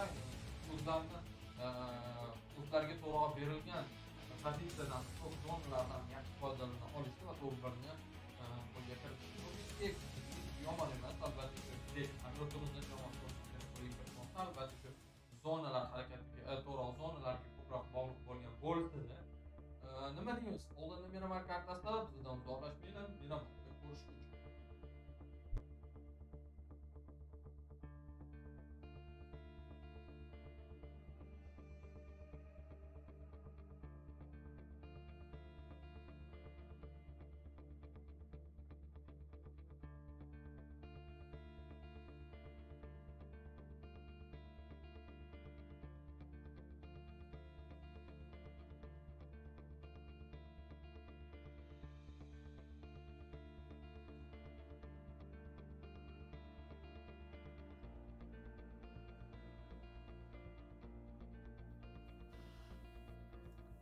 Kazakh team does take the chicken dinner indeed, and with that, Max also takes 3 points, which means analyst on top. Ginny, Max, we're killing it today. But yeah, Kazakh killed that one too. Great performance coming out from them. I think one of the teams that is a little bit dormant, but then they have their games where they really have some pop-off things, some great play, some great positioning, and this was one of those games. A rare Kazakh team dub, fair to say. We don't see it very often. No, every full moon is going to be happening, and they finally do get themselves this heavily contested chicken dinner at the end. And, well, as John and Blank said towards the end there, we were kind of expecting it to be between those two teams at the end. It was going to be Excuse Me versus Kazakh team, and we were going to see which of these two teams do get the win. But no Unicorns of Love. They're spot in the finals because of this chicken dinner from Kazakh team. Might not be that clear-cut anymore. It could be a little bit dangerous, but I'm happy to see our infamous bridge trolls, Ginny, of Slide, get themselves 11 points on board. They're getting some decent points throughout today. Good job. Yeah, absolutely. I mean, we're speaking of Kazakh's team getting the placement points. They also have 9 Olymp points, which is really nice, take it home with you guys. Nexus Gaming gets 6 in total. Mad Bulls, they're all kind of creeping a little bit more towards the top. Some placement points, some Olymp points, looking towards the bottom of the table. Marta, I know we've mentioned it already a couple of times today, but they're very much struggling in terms of getting some of these points, not just especially placement points, but also some of these Olymp points that they're getting. We said it, consistency was one of the things that we've praised them for time and time and time again, especially during stage 1. We've praised them for it as well a little bit more during stage 2, considering that, yeah, maybe they're not getting those chicken dinners, but they're still getting the points, they're still getting the Olymps, they're still getting some placement points. But it feels like for stage 3, it's been a little bit of a slower start. But Kazakh's team, I mean, they're doing great. Yeah, got himself that chicken dinner. I mean, I think most of their points off today come through that chicken dinner. Striker, I am though a little bit surprised, because when I was looking at Kazakh team on paper at the very start of PMPL, at the start of phase 1, I was looking at this roster. I was like, Strike and English, especially English, we saw what this guy could do in the past. They're really strong individual players that together could be a top fragging duo and could potentially make their mark in this kind of lobby and be towards the top of the rankings. It's just not been the case so far in this event. Sure, they get this chicken dinner. It was a little bit clear-cut for them to get this one. It was very straightforward, but I have not seen the fragging duo that I was expecting from Striker and English. So time will tell. It might still be happening. We might see the resurgence in phase 3, but I have not had my expectations met for this team. I mean, Mandarin's had his expectations met. 5 Olymps, 2 of them with a nade. Frozen again. Another Mad Bull player on the match report. It feels like we cannot escape them. They're everywhere. Yeah, well, we can't escape the boys. Frozen is always going to be there eventually. Yeah. Which, I thought that for a second, I thought they lost that fight versus Dagestan 77 as they were entering, because these 2 last games have been really rough when it comes to circles, playing around the rivers. Teams have to do these really wacky plays to try and get themselves in a decent spot. And Mad Bulls actually went for the wide rotate around the eastern edge of the river, east of Rozhok, and actually crashed right into Dagestan 77, which this is a crash I'm talking about. At first, didn't go well at all, Ginny. They got absolutely obliterated, but then Frozen, being Frozen, he's the clutch guy. You put him up in a 1v2 or 1v3, he can come out on top. So they do get that, get rezzed up as a 3-man team, and then start playing the riverbanks, which gives them so much coverage and allows them to eliminate teams like your VPs, like your Game Lords, and then your Sly as they try and leave the bridge. So, no, sure, things almost didn't work out, but they were able to make things stick at the very end to get as many points as they could. Yeah, towards the end, also using some of the smoke to try and cut off the vision from one of their teams and focus on Sly instead. Sly at that point was already wounded, so it was a very smart play, as is something that you'd expect from these players. I do love the nade tosses towards the end. I mean, Frozen on that leaderboard for a reason. Fantastic performance from them individually, but from the team in general as well. And just like that, 4 maps already. Wow, it's going by really fast. 4 maps, 4 different chicken dinners. Yeah, it's been an interesting one. We see so many different... Well, that was a bit of a weird stuff. We saw so many different teams get himself the dubs here. That's always good. But yeah, those Sly, I love how Mandarin just every few minutes he just peeks out, gets a knock here and there, and he just gets himself a few limbs for his team. It's nice to see. Though Kazakh team, respect to them on one thing they actually did do to try and secure themselves the win. These smokes were great to block out vision away from Excuse Me. Put 100% of your focus on the 2 remaining players of Sly, and then you can put your focus back onto the side of Excuse Me. So I believe at least it was their smokes, at least a majority of them, but the fact that they just blocked out vision to focus on one fight only, then transferred that focus onto another fight, was good execution, and then made it a lot easier to secure the win at the end. Yeah, that's absolutely super giga brain 5-head smart tactics, absolutely. But you know what else is super giga brain 5-head smart is the new skins. Well, actually they're really pretty. I personally think they're very, very pretty, so make sure to check them out. And if you haven't had a chance to do so, we have a lovely video to showcase you exactly what we got.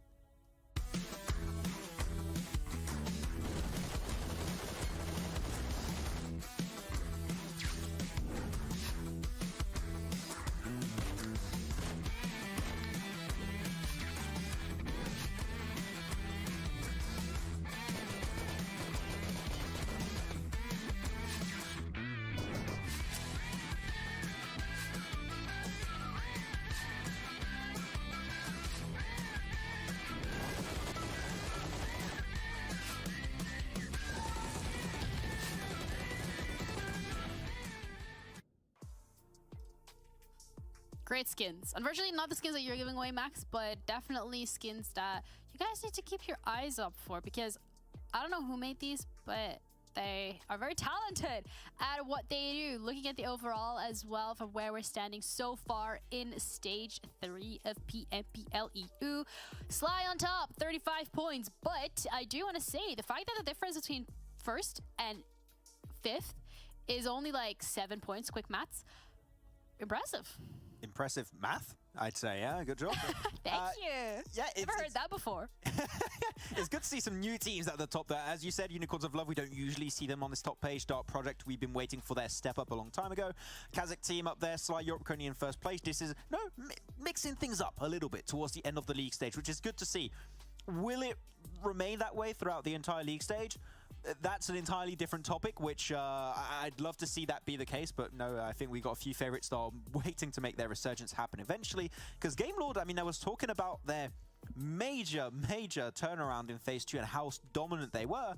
We haven't seen that yet at the start of this third phase. No, one bad day, no, that happens to everyone, but I just hope this is not going to be a trend we're going to see all the time for the side of Game Lord. Hopefully they're not going to be living through a De Muerte kind of situation. Yeah, let's hope so. I mean, a bad day happens to everyone. You're absolutely correct. And maybe, you know, today is just the first day, stage 3, a little bit of a warm-up. We've had a whole week where everybody has been chilling and taking a little bit of time out. But you know who's not has been taking time out today? Our casters. They're putting in the work, and they're going to do that again on this final map of today with Blank and John.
barchaga yana bir bor assalomu alaykum.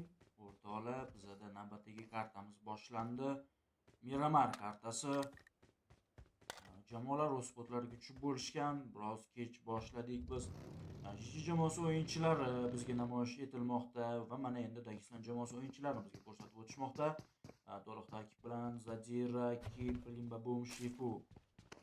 Ushbu jamoa Los Leon spotini Kanina Power bilan birgalikda bo'lishib olishgan. Ular o'rtasida juda ham kamdan kam kontest ko'ramiz. Qaytib kirishgan deyarli ko'rmaymiz. Juda ham akkuratni ular o'z spotlarini lut qilib o'tib ketishadi va mana Kanina Power o'yinchilari bizga namoyish etilmoqda. Peluchi, Baldoyev, Pachi, Agori. Peluchi hozir parkurlarni amalga oshirgan tarzda chiroyli harakatlanib, navbatdagi kimpowerlarni lut qilish uchun yo'l olmoqda. Bu vaqt ichida esa ayrar jamoasi o'yinchisi Aces, Game Lord o'yinchisi Robsni o'z hisobiga yozib qo'ymoqda. Ayrar jamoasi o'yinchilari esa bu kartamizda First Bloodni amalga oshirishda hisoblariga bitta kill point yozib qo'yishdi. Game Lord o'yinchilari esa endi 3 kishi bo'lib qolib ketishmoqda. Hozirgi tabletsamizda yuqori o'rinlarni egallab turgan jamoalardan biri Game Lord o'yinchilari. Major Pride o'yinchilari rotatsiya amalga oshirib, o'zlariga kerakli pozitsiya uchun yetib kelishdi.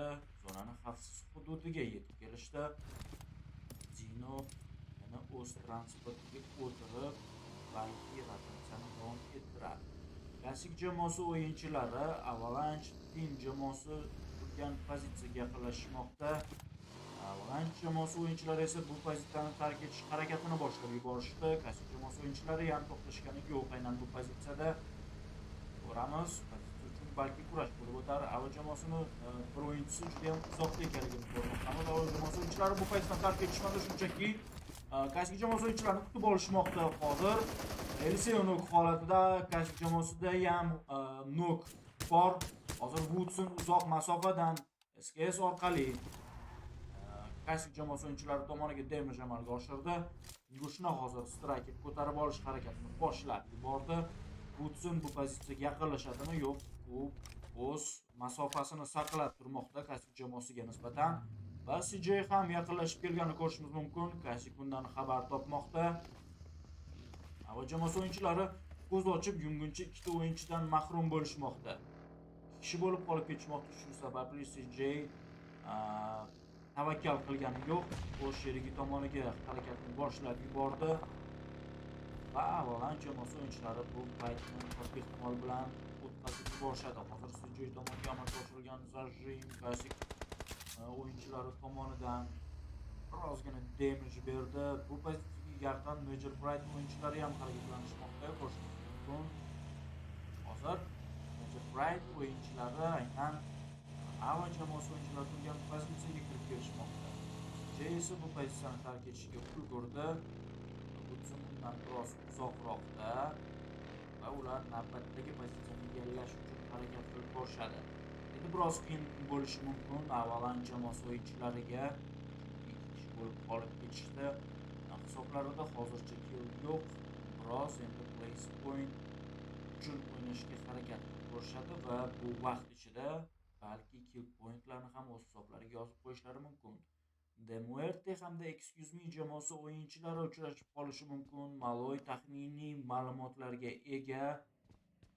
Hozir deyarli Excuse Me jamoasi o'yinchilari aynan The Muerte jamoasi o'yinchilarini har taraflardan o'rab olganini ko'rishimiz mumkin. Nomi esa bu vaqt ichida Ingushni nok holatiga keltirmoqda.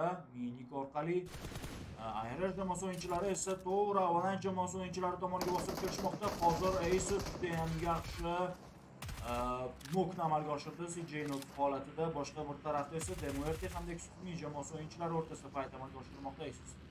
CJ ni dabit qilib yubordi. Woodson bir o'zi qolib ketmoqda. Hozir Aces juda ham yaxshi harakat qildi. Unga sherigi Elementrix yordamlashib yubordi va Avalanche jamoasi o'yinchilari bizni top 15 ta tark etdi. Navbatdagi blok zonamizni ko'rishimiz mumkin. Biroz o'nroqqa, yuqoriroqqa o'ynaganini ko'rishimiz mumkin. G jamoasi o'yinchilari bu zonada juda ham yaxshi harakat qilish imkoniyatiga ega bo'lishmoqda. Va pozitsiyalari ham juda ham chiroyli edi. Dag'iston jamoasi o'yinchilari esa rotatsiyani amalga oshirishmoqda, xuddi mana bu jamoaga o'xshab. Power o'yinchilari 4 kishi bo'lib Big Footda harakatlanishmoqda. Hozir bu juda ham qaltis rotatsiyada, chunki raqib jamoalar ularni portlatib yuborishi ham mumkin. Demuerti jamoasida transport bilan muammo yo'q. To'rtta o'yinchi ham o'z transportiga ega, ularning oldida yana transportlar borligini ko'rishingiz mumkin.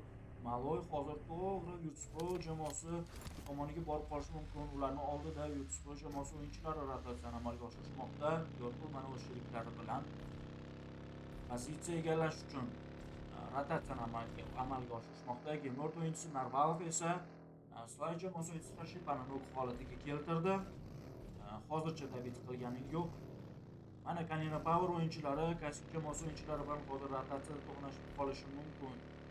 G.G jamoasi o'yinchilarini splitiga e'tibor berishimiz mumkin. Narval Hashipani dabit qilib yubordi. Ko'ramiz.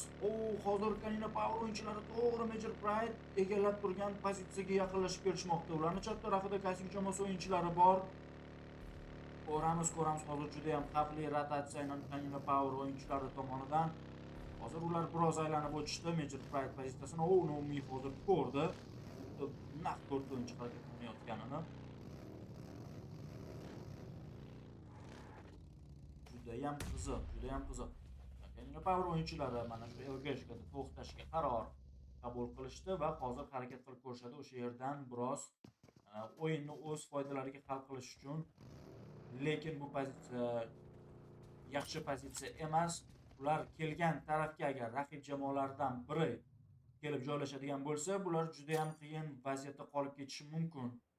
Mana ko'rishingiz mumkin, aynan Peluchini chap taraf orqasi juda ham ochiq bu pozitsiyaga. Va ko'ramiz hozir Kanina Power o'yinchilari to'p qolishlari kerak emas. Peluchi yaxshigina zajrim damage'ini qabul qilib oldi. Pachi tomoniga Novый tomonidan minik orqali bosim uyushtirilmoqda va boshqa bir tarafdan esa Kasik jamoasi o'yinchilari yetib kelishdi bu pozitsiyaga. Hozir Kanina Power o'yinchilari buterbrodda qolib ketishi mumkin. Kasik jamoasi o'yinchilari biroz uzoqlashishdi bu pozitsiyadan. Hozircha imkon bor Kanina Power o'yinchilarida bu pozitsiyani tark etish uchun. Lekin birgina transportda bu pozitsiyani tark etish juda ham xato bo'lishi mumkin. Ko'ramiz, hozir bizni Nexus Gaming o'yinchilari va Team Doom Shockwave jamoasi o'tkazib yuborishmoqda aynan bu kartani. Navbatdagi progzonamizni ko'rishimiz mumkin bo'ladi. Bu esa yana G.G jamoasi o'yinchilari uchun juda ham qo'l kelishi mumkin. Hozir juda ham katta split bor bu jamoada. Dixi, Matic u sheriklardan yaxshigina uzoqlikda. Ularning orqalaridan chap tarafdan Dark Project jamoasi o'yinchilarini kirib kelayotganini ko'rdik. Demuerti jamoasi o'yinchilarini esa VIRTUS.PRO jamoasi o'yinchilari yaxshigina qilishmoqda, lekin hozir bu yerda Sinjil nuk holatiga keltirildi disiplin tomonidan. Boshqa bir tarafda esa Ayrer jamoasi o'yinchilari Excuse Me jamoasi o'yinchilari bilan adashmasam faytda qilishmoqda. Hozir Milky Way'dan juda ham ajoyib zajrim. Demuerti jamoasi o'yinchilari VP jamoasi o'yinchilari bilan faytga kirishdi. Kanina Power o'yinchisi esa Strikerni dabit qilib yubordi. VP jamoasi o'yinchilariga hozir juda ham qiyin bo'lmoqda. Sinjil hamda Polini yo'qotishdi. Endi 2 kishi bo'lib qolib ketishmoqda. Kasik jamoasi o'yinchisi Unicorn esa Pachini o'z hisobiga yozib qo'ymoqda. Bu playsdan hozir juda ham noqulay tarzda mana shu tepalikdan tushish amalga oshirildi. Ayrer jamoasi o'yinchisi hozir tinchlikni dabit qilib yubormoqda. Peluchi hozir yaxshigina damage'ni qabul qilib oldi Major Pride o'yinchilari tomonidan. Hozir Kasik jamoasi o'yinchilari juda ham qiyin vaziyatda. Ularning shunaqani yonginalariga Dag'iston jamoasi o'yinchilari yetib kelishdi va Kasikni nok holatiga keltirishdi, dabit ham qilib yuborishdi. Kanina Power o'yinchilari 2 kishi bo'lib qolib ketishgan. Bu pozitsiyada 3 ta jamoa harakatlanmoqda va ularning atrofida esa yana 2 ta jamoa bor. Ayrer hamda Major Pride jamoasi o'yinchilari. Ayrer jamoasi o'yinchilari bu faytni shunchaki o'tkazib yuborishmoqda. Lekin hozir bu yerda joylashib turgan Kasik, Dag'iston hamda Kanina Power o'yinchilari o'zaro fayt qilishga majbur bo'lishadi. Bu faytga esa Major Pride o'yinchilari xalaqit berishi mumkin. Kip hozir ma'lumot yig'ish bilan ovora. Albatta hozir bu aynan bu pozitsiyada son jihatdan ustunlik Dag'iston jamoasi o'yinchilarida. Kasik hamda Kanina Power o'yinchilari esa 2 kishi bo'lib qolib ketishgan. Kartamizning o'ng tarafida juda ham ko'p jamoalar harakatlanayotganini ko'rishimiz mumkin. Madbox o'yinchisi Zayrich hozir Narval nok holatiga keltirdi. Bu fayt esa umuman boshqa tarafda bo'lib o'tmoqda. Gamebird o'yinchilaridan biri nok holatida o'zlari 3 kishi bo'lib qolib ketishgan edi. Hozircha yana bir sheriklari uni holatida Medbuzga qarshi hozir ARR fight qilishi mumkin. Beka esa bu vaqt ichida Yuol jamoasi o'yinchisi Beastni holatiga keltirdi. Tolika Hayeshga qizdirayotganini ko'rishimiz mumkin. Va bu Hayeshga hozir Esni holatiga keltirib qo'yishi mumkin edi. Lekin ikkita o'yinchi tomonidan uloqtirilgan Hayeshkalar o'z samarasini ko'rsatayotganicha yo'q hali. Tolika biroz o'z pozitsiyasini ortga o'zgartirishga harakat qilib ko'rdi, lekin baribir menimcha bu jamoalar o'rtasida fight bo'lib o'tadi. Mana chap tarafda DP jamoasi o'yinchilari GG jamoasi tomoniga kirib kelishi mumkin. Buni ko'rib turibmiz. Hozir navbatdagi zonamiz qisqaradi va yana ham aniq bo'ladi. Excuse me jamoasi o'yinchilari esa boshqa bir tomonda turgan yana ikkita GG o'yinchisi tomoniga kirib kelishlari mumkin. Navbatdagi prog zonamiz esa yana GG jamoasiga qo'l kelmoqda.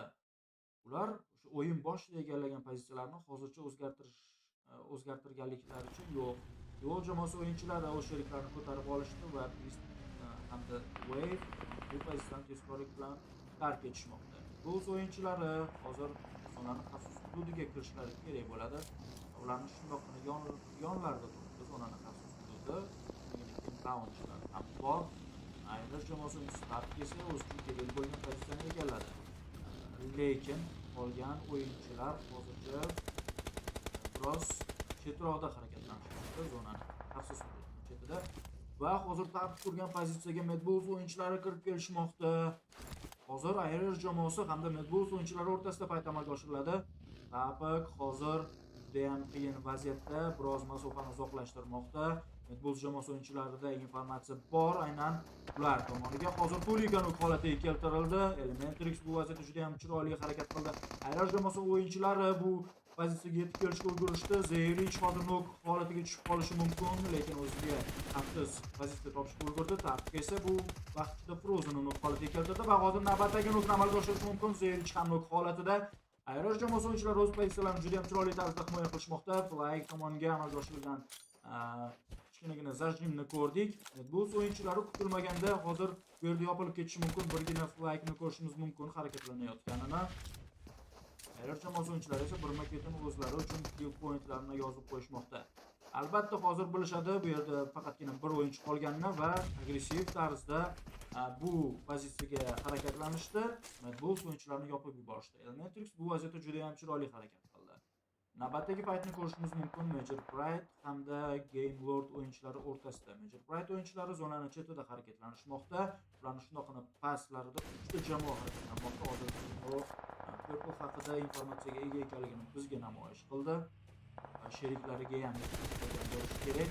Bu hozir Victor hamda uning sheriklari Slay jamoasini so'nggi o'yinchisini transportda portlatib yuborishmoqda. Top 13 da killarsiz tark etishdi. Matic hozir yiqilib tushayotganini va nok holatiga kelayotganini ko'rdik kill chatimizda. Uni ko'tarib olishadi albatta, katta ehtimol bilan. Game Lord o'yinchilari esa zonaning xavfsiz hududiga kirishni boshlab yuborishmoqda. Ular hozircha zonani o'sha biroz chetrog'ida harakatlanishmoqda, xuddi mana bu Major Pride o'yinchilariga o'xshab. Major Pride o'yinchilari esa shoshmayapti. Ularda ma'lumot bor, pastda raqib jamoalar harakatlanayotgani haqida, balki mana bu jamoalar o'rtasida fight boshlanishini kutishayotgandir. Bu fight boshlanishi esa Major Pride'ga juda ham qo'l kelishi mumkin. Matchni ko'tarib olmoqda Pixi, Kitsun hamda Mekyu deyarli zonamizni o'rtasini egallab turishdi. Demuertedan ham ajoyib splitni ko'rishimiz mumkin.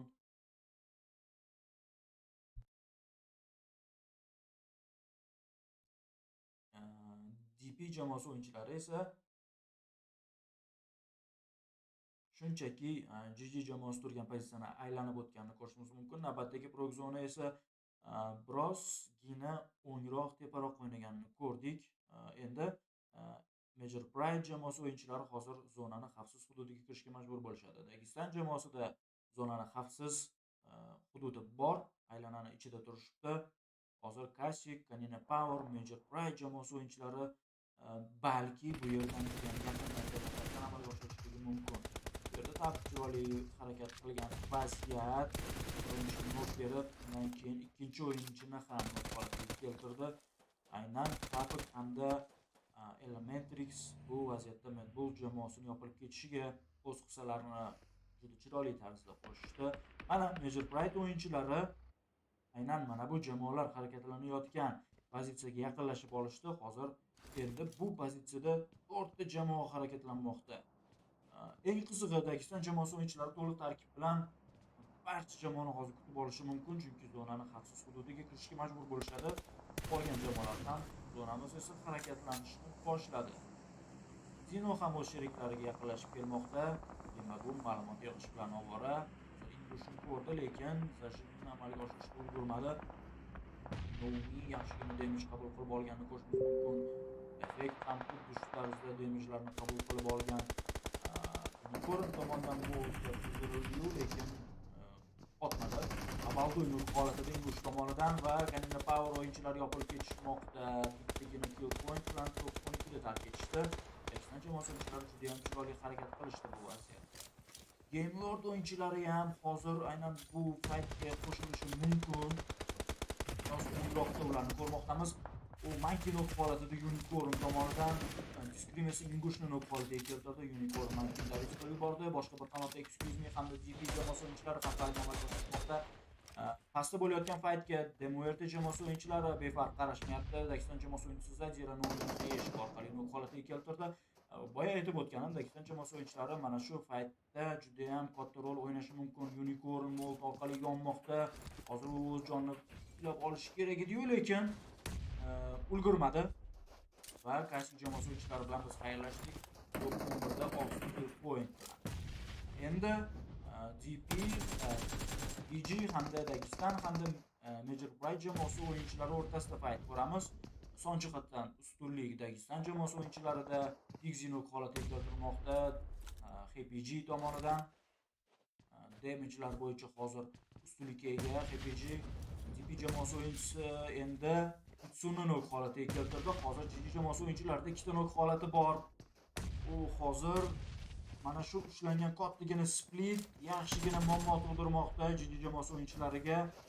Biz esa bu pozitsiyada Dagestan hamda Major Pride o'yinchilari o'rtasida fight boshlanib ketdi. Zadirani holatida Novый Moltani yaxshi otganini ko'rishimiz mumkin. Dino yaxshigina damage'larni qabul qilib oldi. Va o'z jonini hozir tiklab olish uchun harakatni boshlab yubordi. Ko'ramiz, nahotki Dagestan jamoasi o'yinchilari o'z pozitsiyalarini berib qo'yishsa, Novый juda ham yaxshi harakat qildi. Bu vaziyatda match yana nok holatida Discrim tomonidan XZ David qilib yuborildi. DP jamoasi o'yinchisi Ivan Neska tomonidan match ham David qilib yuborildi. Late tomonidan Demuerte jamoasi o'yinchilari endi Dagestan jamoasi o'yinchilarini nok holatiga keltirishmoqda. Bundan esa foydalangan effekt hisobiga yozib qo'ydi. Juda ham yaxshi effekt. Navbatdagi o'yinchi Rimba buni nok holatiga keltirdi va David qilib yubordi. Dagestan jamoasi o'yinchilari juda ham qiyinchilikka duch kelishmoqda. Shifu bir o'zi qolib ketgan. Zadirani ko'tarib olish hozircha imkoniyati bor. Lekin Major Pride o'yinchilari ham o'sha sheriklarni ko'tarishmoqda. Aylar jamoasi o'yinchilari Game Lord o'yinchilari bilan fightga kirishgan. Game Lord o'yinchisi nok holatida Major Pride hamda Dagestan jamoasi o'rtasida bo'layotgan fightga Demuerte o'yinchilari xalaqit berishmoqda. Aylar jamoasi o'yinchisi Beka Yuval jamoasi o'yinchisini nok holatiga keltirdi. Tap nok holatida Furia tomonidan. Bu yerda esa effekt Dagestan jamoasi o'yinchisiga qarshi fight amalga oshirmoqda. Shifu bilan birga bir fight. Zadira esa biroz boshqa qanotda qolgan o'yinchilarni ushlab turibdi. Zadira hozir Dino bilan fightga kirishgan. Effekt juda ham yaxshi nok holatiga keltirdi. Endi o'z sheriklariga yordam berish uchun kurashmoqda. Dino nok holatida Game Lord o'yinchilari bu fightga qo'shilishdi. Hozir ko'tarib olish imkoni bor Major Pride'da o'sha sheriklarini. Game Lord o'yinchilari bu pozitsiyaga kirishadimi? Dinoni David qilib yubordi. Demuerte o'yinchilari effekt esa bu pozitsiyani shunchaki tark etishga qaror qabul qildi. Lekin bunga Game Lord o'yinchilari yo'l qo'yishmadi. Va Major Pride bilan biz top 9 da xayrlashdik. 5 ta kill point bilan. Hozir shuncha vaqtdan beri juda ham chiroyli pozitsiyani egallab turgan GG jamoasi o'yinchilari bir maketini yo'qotishdan amalga oshirishdi. 2 kishi bo'lib qolib ketishgan. Aylar jamoasi o'yinchisi Matrix Furia'ni nok holatiga keltirdi. Narvalovni esa portlatib yuborishdi. Transportda Furia'ni nok holatiga David qilib yuborildi. Matrix tomonidan juda ham yaxshi taassurot qoldirmoqda. Aynan mana shu o'yinchi Meki tomonidan hozir xayrga uloqtirilmoqda. Late pozitsiyasiga yaxshigina yetib borish kerak edi. HPG esa Game Lord o'yinchilaridan birini dabit qilib yubordi. Juda ham qiziq faytlar ketma-ketligi. O'Faze Discrimni nok holatiga keltirdi. Maloy esa Akashini nok holatiga keltirdi. Meku nok holatida Ivaneska tomonidan, Milkway tomonidan esa O'Faze nok holatida. Ko'ramiz, faytlar ketma-ketligi juda ham ko'p. Bizda aynan ikkita pozitsiyada fayt bo'layotganini ko'rishimiz mumkin. Purple Maloyni nok holatiga keltirdi va afsuski MRT jamoasi o'yinchilari G.GLADIATORS jamoasi o'yinchilarini yopib yuborishdi. Va ulardan so'ng G.GLADIATORS jamoasi o'yinchilari ham yopilib ketishmoqda. Bu ishni esa Dark Project o'yinchilari amalga oshirishdi. G.GLADIATORS jamoasi o'yinchilari juda ham yaxshi pozitsiyada turishgan edi, lekin bu pozitsiyani DP jamoasi o'yinchilari ulardan tortib olmoqda. Tapik hozir damage'lari bo'yicha ustunlik qilayotgani bizga namoyish etishdi. MRT o'yinchilari hisoblariga 8 kill point yozib qo'yishdi. O'z hisobiga 4 ta kill point yozib qo'ygan. Navbatdagi zonamiz qisqardi va hozir Excuse Me hamda Yo'l jamoasi o'yinchilari yaxshi pozitsiyada turibdi. Balki bu pozitsiya yomon bo'lishi ham mumkin. Bu hozir Maloy tomonidan erishdi. Biroz aniqroq bo'lganda nokni amalga oshirishi mumkin edi. DP jamoasi o'yinchilari hozir yuqoridan mumkin. Maloydan ajoyib harakatlar, lekin o'zi ham noqolga kelib qolmoqda. Viktor uloqtirgan qayishga bu yerda MRT jamoasi o'yinchilarini yaxshigina qiynab qo'ydi. Milkway va Discrim o'z qolganini ko'rishimiz mumkin. Discrim uloqtirgan qayishga hozir Game Lordni birgina o'yinchisi qolib ketishini ta'minlab qo'ymoqda, lekin DP jamoasi o'yinchilari tomonidan Discrim ham nok holatiga keltirmoqda. Milkway esa hozircha uni ko'tara olmaydi. Viktor mana bu transport hamda kotligini tosh orqasida hozir jon saqlashga majbur. U shu maqsadda o'z oldiga dimlarni otib qo'ymoqda va bizda Wait birinchi airdropni qilayotganini namoyish etishdi.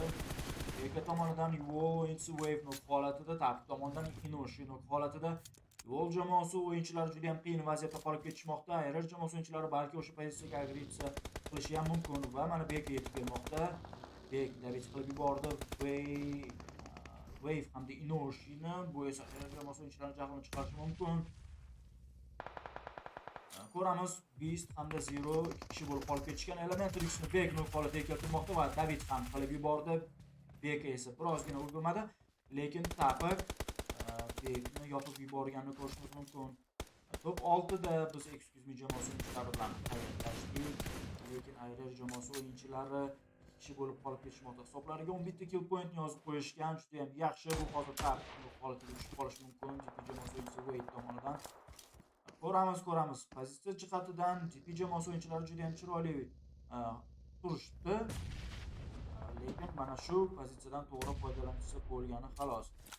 MRT jamoasi o'yinchilari hozir DP jamoasi o'yinchilari tomoniga o'z e'tiborlarini qaratishmoqda. Boshqa bir qanotdan esa Yo'l jamoasi o'yinchilari ham kirib kelishmoqda. Lekin ham damage'lar bo'yicha yuqorilarga ko'tarib olganini ko'rishimiz mumkin bo'ldi. Ayrer jamoasi o'yinchisi Tapik hozir Zero nok holatiga keltirdi. Beast biroz qolib ketmoqda. Bekani nok holatiga keltirdi Beast. Hozir Milkwayni hozir tushirib olishi mumkin edi DP jamoasi o'yinchilari. Va Viktor bu ishni amalga oshirdi. Milkway nok holatida. Skrimni ahvoli ham yaxshi emas va hozir mana bu uloqtirilgan Moltni Viktorni nok holatiga tushirib qo'yish mumkin, lekin o'z manziliga aniq yetib bormadi. DP jamoasi o'yinchilari esa agressiv harakatni amalga oshirishmoqda. Hozir Milkwayni dabit qilib yuborishdi. Skrim ham o'sha pozitsiyada turibdi. DP jamoasi o'yinchilari albatta bu pozitsiyaga kelib kelishadi va Madness bu ishni amalga oshirdi. MRT jamoasi o'yinchilarini yoqib yuborishdi. Adashmasam, Yo'l jamoasi o'yinchilari bir kishi bo'lib qolib ketishmoqda. DP jamoasi o'yinchisi Ivaneska hamda Late nok holatida. Bu ishni esa Viktor amalga oshirdi. Hozir kutilmaganda DP jamoasi o'yinchilari ikkita nok holatiga kelib qolishmoqda. Ustunlik hozir aynan mana shu jamoada edi, lekin birgina qolib ketgan Game Lord o'yinchisi bunga qarshilik qilmoqda. Wade hozir sheriklarini ko'tarib olishga harakat qilib ko'radi, chunki sheriklari zonaning xavfsiz hududida turishibdi. Beast hamda Game Lordning so'nggi o'yinchisi esa aynan DPni barcha o'yinchilarga qarshi kurash olib borishadi. Game World'da 6 kill point borligini ko'rishimiz mumkin. Top 3 o'ynalmoqda. Hozir o'z sheriklarini mana birma-ketin ko'tarib olishmoqda DP jamoasi o'yinchilari va hozir bu amalga oshirilgan ishdan keyin esa ular katta ehtimol bilan albatta o'zlari uchun top 1 ni qo'lga kiritishlari mumkin. Viktor tomoniga juda ham ajoyib qayishga uloqtirildi. Juda ham low HP da qolmoqda va u pozitsiyasini tark etishga ulgurmadi. Wade uni ko'rib qoldi va o'z hisobiga yozib qo'ydi. Game Lord uchun bu top 3 6 ta kill bilan endi birgina yo'l jamoasini so'nggi o'yinchisi Beast qolganini ko'rishimiz mumkin. Hozir u nimadir o'zgartirishga harakat qilib ko'radi. Lekin o'z pozitsiyasini oshkor qildi. Endi unga juda ham qiyin bo'lishi kerak. Chunki DP jamoasi o'yinchilari u tomonga bostirib kelishlari aniq. Va mana ko'rmoqdamiz, Wade uni holatga keltirishga ulgurmadi. DP jamoasi o'yinchilari esa pozitsiyasini topib olishdi va o'z hisoblariga yozib qo'yishdi. Top 1 bilan ularni tartibga qo'ydi.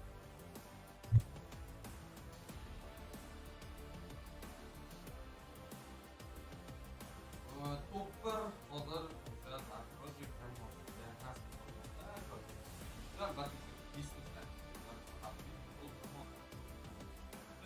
agar biroz ko'proq harakat qilganda balki u emas, Viktor top edi.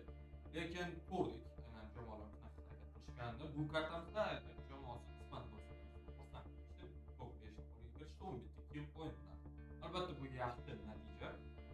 Bundan oldin 100 mingdan nisbatan ko'rgan edik va birinchi kun uchun yomon emas. Albatta boshlab olish. Uchinchi fazamiz normal yengilliklar bilan boshlandi. Barcha jamoalarning qilishdi, aynan DP jamoasi o'yinchilarini nima qilgan bo'lardi, o'yinlarini juda ham chiroyli amalga oshirishdi. Aynan mana shu paytda bo'lgan G.G jamoasi o'yinchilari hozir to'pni qo'lga kiritishi mumkin edi, faqat shu pozitsiyalarni himoya qilib olishgan edi. Lekin bunga DP jamoasi o'yinchilari yo'l qo'yishmadi. Bu pozitsiyani G.G jamoasi o'yinchilaridan tortib olishdi va albatta xuddi shunaqa yo'qotishmadi o'zlarini stabil o'yinlarini ko'rdik. Ya'ni o'sha ikkinchi fazadan keyin misol umuman yo'qolib qolishgani yo'q. Bugun bitta to'pni hal qo'lga kiritishdi. Bu albatta yaxshi, ajoyib o'yin. Yo'l o'yinchilarini ham man ta'kidlab o'tardim bugungi kun o'yinlarda. Esiz bo'lsa, ikkita faza davomida ular quyi pozitsiyalardan ko'tarilishgani yo'q. Ya'ni o'sha 16, 17 o'rinlardan tepaga ko'tarilishgani yo'q. Hozirda lekin ular anchagina yuqoriga ko'tarilib olishdi. Hattoki o'sha kartalardan birida o'sha nima deydi? Hattoki o'sha top 2, top 3 da ham turishgan edi. Umumiy natijalarga ko'ra mana hozir bu kartamizning natijalarini namoyish etib o'tishmoqda. Dark Project 21 pointni qo'lga kiritishgan bu kartamizdan. IRL Esports 14 point. O'sha ikkinchi o'rin turishdi pointlar bo'yicha. Bu kartamizda demo nihoyat qaytishmoqda ular ham. Bugungi kun davomida yaxshi pointni to'g'ri bu kartamizda yaxshi pointni qo'lga kiritdi. Game Lord ular ham o'z stabilligini yo'qotishayotgani yo'q. Major Pride birozgina bu kartamizda nostabil o'ynashdi, ya'ni killlar bor, lekin place point yo'q. Hozir umumiy natijalarni ko'rib olamiz. Albatta o'sha birinchi fazadan keyin men yo'qotib qo'ygan jamoalarimizni biroz o'sha sanab o'tsak, siz qaysi jamoalarni aytgan bo'lasiz? Aynan birinchi fazadan keyin yo'qotib qo'ygan jamoalar. Hozir Nexus Gaming, Mad Bulls. Yo'q, Nexus Gaming o'zi birinchi fazani o'zi yarmida yo'qolib qolishgan edi. Endi birinchi faza dedingiz-ku. Mad Bulls o'yinchilari ham hozir adashmasam top 1da turishibdi, lekin bugun top 1ga loyiq o'yin ko'rsatish olmadi. Albatta. Nexus Gaming keyin qaysi jamoa? Mad Bulls lekin ikkinchi fazada ham yaxshi o'yin ko'rsatishdi. Ikkinchi fazada ham yaxshi va biz individual natijalarni ham ko'rib oldik. Men o'zimdan kelib chiqib aytadigan bo'lsam, Demo o'yinchilari bu aniq xuddi shunaqa o'yinchilar. Ya'ni o'sha top darajaga qiyos qilib aytamiz, ya'ni o'sha birinchi fazada Demo'da top natijani qo'lga kiritishgan bo'lsa, birinchi o'rinni qo'lga kiritishgan bo'lsa, ikkinchi fazada top 3 ga ham kirisha olmadi. Shuni hisobiga biz bu reytingga kiritmoqdamiz va xuddi shunaqa o'sha aytib o'tganingizdek Yevropa ligalarni sanab o'tdik. Va undan tashqari birinchi fazamizda qaysidir jamoani aytmoqchi edim. Qaysidir jamoani. Qanaqadir jamoa bo'ldiki, ikkinchi, uchinchi fazalarga kelib birozgina o'zini o'yinini yo'qotib qo'ydi. Va kuchaygan jamoalar haqida aytib o'tsak ham bo'ladi. Ya'ni o'sha birinchi fazadan keyin keskin o'zgarib ketgan. Bu major GG. Albatta mana o'sha aytmoqchi bo'lgan jamoa ham nisbatan shu birinchi fazadagi natijalariga nisbatan bo'lsa-da Kanina Power. Esingizda bo'lsa, Kanina Power o'yinchilari qanaqa harakat qilishgan edi. Birinchi fazamizda yaxshi o'zlarini yorqin ko'rsatishmoqda edi, lekin afsuski ikkinchi faza, uchinchi fazaga kelib birozgina sustlashmoqda. Bu albatta yomon. Qolamiz albatta yaxshi o'yin ko'rsatishlarini bizga o'sha bu kartamizdan top damage yo'llagan jamoalar va killlar bo'yicha natijalarni namoyish etib o'tishmoqda. Hamyurtimiz o'ynaydigan ayrim jamoasi bu kartamizda yaxshi natijalarni qo'lga kiritishdi va o'sha killlar bo'yicha bu kartamizda liderlik qilishlarini ko'rishimiz mumkin. O'sha kartalar davomida esingizda bo'lsa, GG o'yinchilarni 13 ta 15 ta kill tashlaganini ko'rdik. Albatta ajoyib o'yinni. Bu jamoani o'zi bitta kirishib ketsa to'xtatish qiyin. To'xtatish qiyin, lekin shunga qaramasdan Erangel kartasiga adashmasam, o'shanda Erangel kartasida to'xtata olishdi va mana o'sha kartalarimizda top 1 ni qo'lga kiritgan jamoalar Sly Europe, Major Pride, Nexus Gaming, Classic va Dark Project. Qaysi jamoa sizda bugun wow degan narsa bo'ldi? Aynan top 1 olgan jamoalar qatori. Endi men ikkita jamoani biroz oldinroq top 1 olishini taxmin qilib o'tgandim. O'sha jamoalar top 1 oldi. Shuning uchun bu bittasi Major Pride jamoasi o'yinchilari Miramarda top 1 qo'lga kirishlarini pozitsiyasini ko'rib ketib o'tgan edim, taxmin qilgan edim. Top 1 qo'lga kiritishdi va hozir Dark Project jamoasi o'yinchilari. To'g'riroq agar bularni chiqarib tashlaydigan bo'lsak, Sly Europe jamoasi. Manda oxirgi 3 ta kartada top 1 ni qo'lga kiritgan hamma jamoani top 1 biroz bo'lsa-da o'sha hayrat uyg'otdi. Ya'ni Nexus Gaming bu aniq Classic jamoasi, bu aniq chunki outsiderlar qatoridagi bo'lgan jamoa va oxirida top 1 ni qo'lga kiritgan Dark Project. Yoki o'zi Dark Projectni bilamiz, faza boshlanishida bitta top 1 bo'ldi. Shu fazani oxirigacha yetadi va Madness bugun ajoyib o'yinni ko'rsatdi. Gap so'z bo'lishi mumkin emas. Kun MVP'si 11 ta kill o'rtacha yasagan kartadagi vaqtda ahamiyat beringlar 20 yo 44 soniya, 20 daqiqa yo 44 soniya. Va u tomonidan qilingan ajoyib killlar va aynan shu sanokdagi shu holat 3 ga 1 yo'l o'yinchilarni ajoyib tarzda nok va dabit holatiga keltirgani bugungi kun highlight bo'ldi, bu aniq. Va aynan shu oxirgi kartada ham ajoyib highlight namoyish etdi. DMR o'yinchilarini yopib yuborgani gap so'z bo'lishi mumkin emas. Xuddi shunaqa ma'noda o'yinchi Elementrix'ni ham ta'kidlab o'tgan bo'lardim. Elementrix umuman o'zi PMPL тарелкasiga tushib qoldi. Ya'ni aytadi-yu, своем тарелке deydi-yu, или не своем. Hozir kurash bu o'yinchilar, ya'ni Madness'ni bugun ko'rdik, o'zini bemalol qildi. Elementrix ko'rdik, bemalol o'zini his qildi va qolamiz Tarkam hozirgi o'yinimizda juda ham chiroyli harakat qildi. Bizni umuman полный 5 ta karta davomida albatta bu o'yinchilardan bilamiz, Tarkam Dino ajoyib o'zini ko'rsata oladigan o'yinchilar va umumiy natijalar bizda aniq 470 point bilan, umumiy 470 point bilan hozir Major Pride o'yinchilari top 1 da turishdi. Umumiy natijalarimizni endi namoyish etib o'tishmoqda. 3 ta fazaga ahamiyat berasizlar. 433 Mad Boss'da, 3-o'rinda G.GLADIATORS 385, top 4 Muerte 369, top 5 Game Lord, Sly Europe top 6 ga chiqib olishdi, gap so'z bo'lishi mumkin emas. Mana stabillik nimaga olib keladi? Top 7 da esa Nexus Gaming, Yevropaliklar top 8 da excuse me jamoasi edi. 9 Kanina Power jamoasi 321 va minimal farq bilan IRR jamoasi borishmoqda. Top 10. Agar Kanina Power shunaqa harakati bo'lsa, albatta tushib ketadi. IRR o'yinchilari yaxshiroq o'yinni ko'rsatmoqda. Dark Project top 12 ga ko'tarilib borishdi, gap so'z bo'lishi mumkin emas. Wave, Unicorns of Love, mana Unicorns of Love'ning bugungi natijalari qanaqa boost berdi ularga? Yuqorilab olishdi. Albatta, adashmasam Wave hozir pastroqda turishgan edi ulardan. Gap so'z bo'lishi mumkin emas. Albatta, ertangi o'yinlarda ularga yana omad tilab qolamiz. Dum jamoasiga ko'proq. Dum o'yinchilari esingizda bo'lsa birinchi kartamiz Erangilga aggressiv boshlash. Eng qizig'i sariq kartamiz ham xuddi shu birinchi kartamiz Erangilda ulardan qanaqadir da. Qanaqadir palabarchilik hamma har xil joyda bilmadim. Yo arazlashib kirishgan yoki nima yonboshdan turib, chap yonboshdan turib kirishganga o'xshaydi. Nima bo'lgan taqdirda ham dum o'yinchilarini yaxshi ko'ramiz. Albatta ularga omad tilab qolamiz. Nima yaxshi ko'ramiz degan bilmayman. Goldi, Mushkelinyo, Fantom va Zdесь. Bu o'yinchilarni shunchalik ko'p faytlarda ko'rdikki, mayli yopilib ketishayotgan bo'lsa ham yoki kill qilishayotgan bo'lsa ham, niklarni to'liq eslab qoldim. E'tibor markazida turishdi. E'tibor markazida turishdi. Albatta. Endi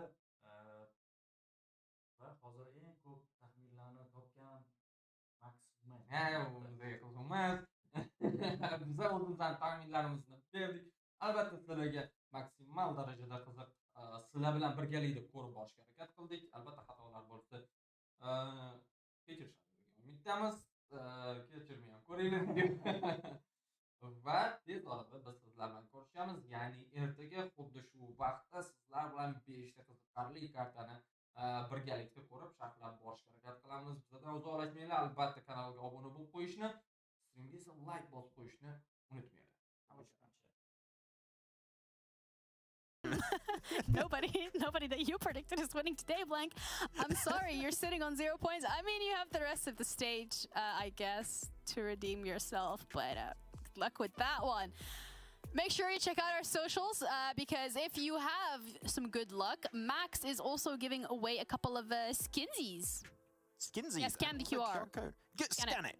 I'm not going to put my face there. I think that people have not been scanning it because my face was too close. So I'll stay far away. Oh, yeah. Ready. But yeah, do you think it would fit on your forehead? There's enough space. You know, I could put some sponsor logos up there one day. That'll be some good. That'll be some good sponsor placement. But also, if you go check out him now.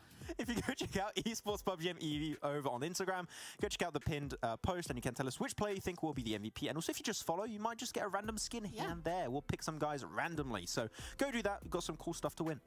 Emphasis on randomly. Thank you guys so much for tuning in to an incredible region of PUBG Mobile, but we have the Turkey region full of action, so make sure that you check that out as well. Kind of like scout out the competition. I hope you guys have a great rest of your Friday. We're going to be back tomorrow with the same time, same place, same analysts, same casters, and we're going to beat them again. Have a good day. We'll see you then.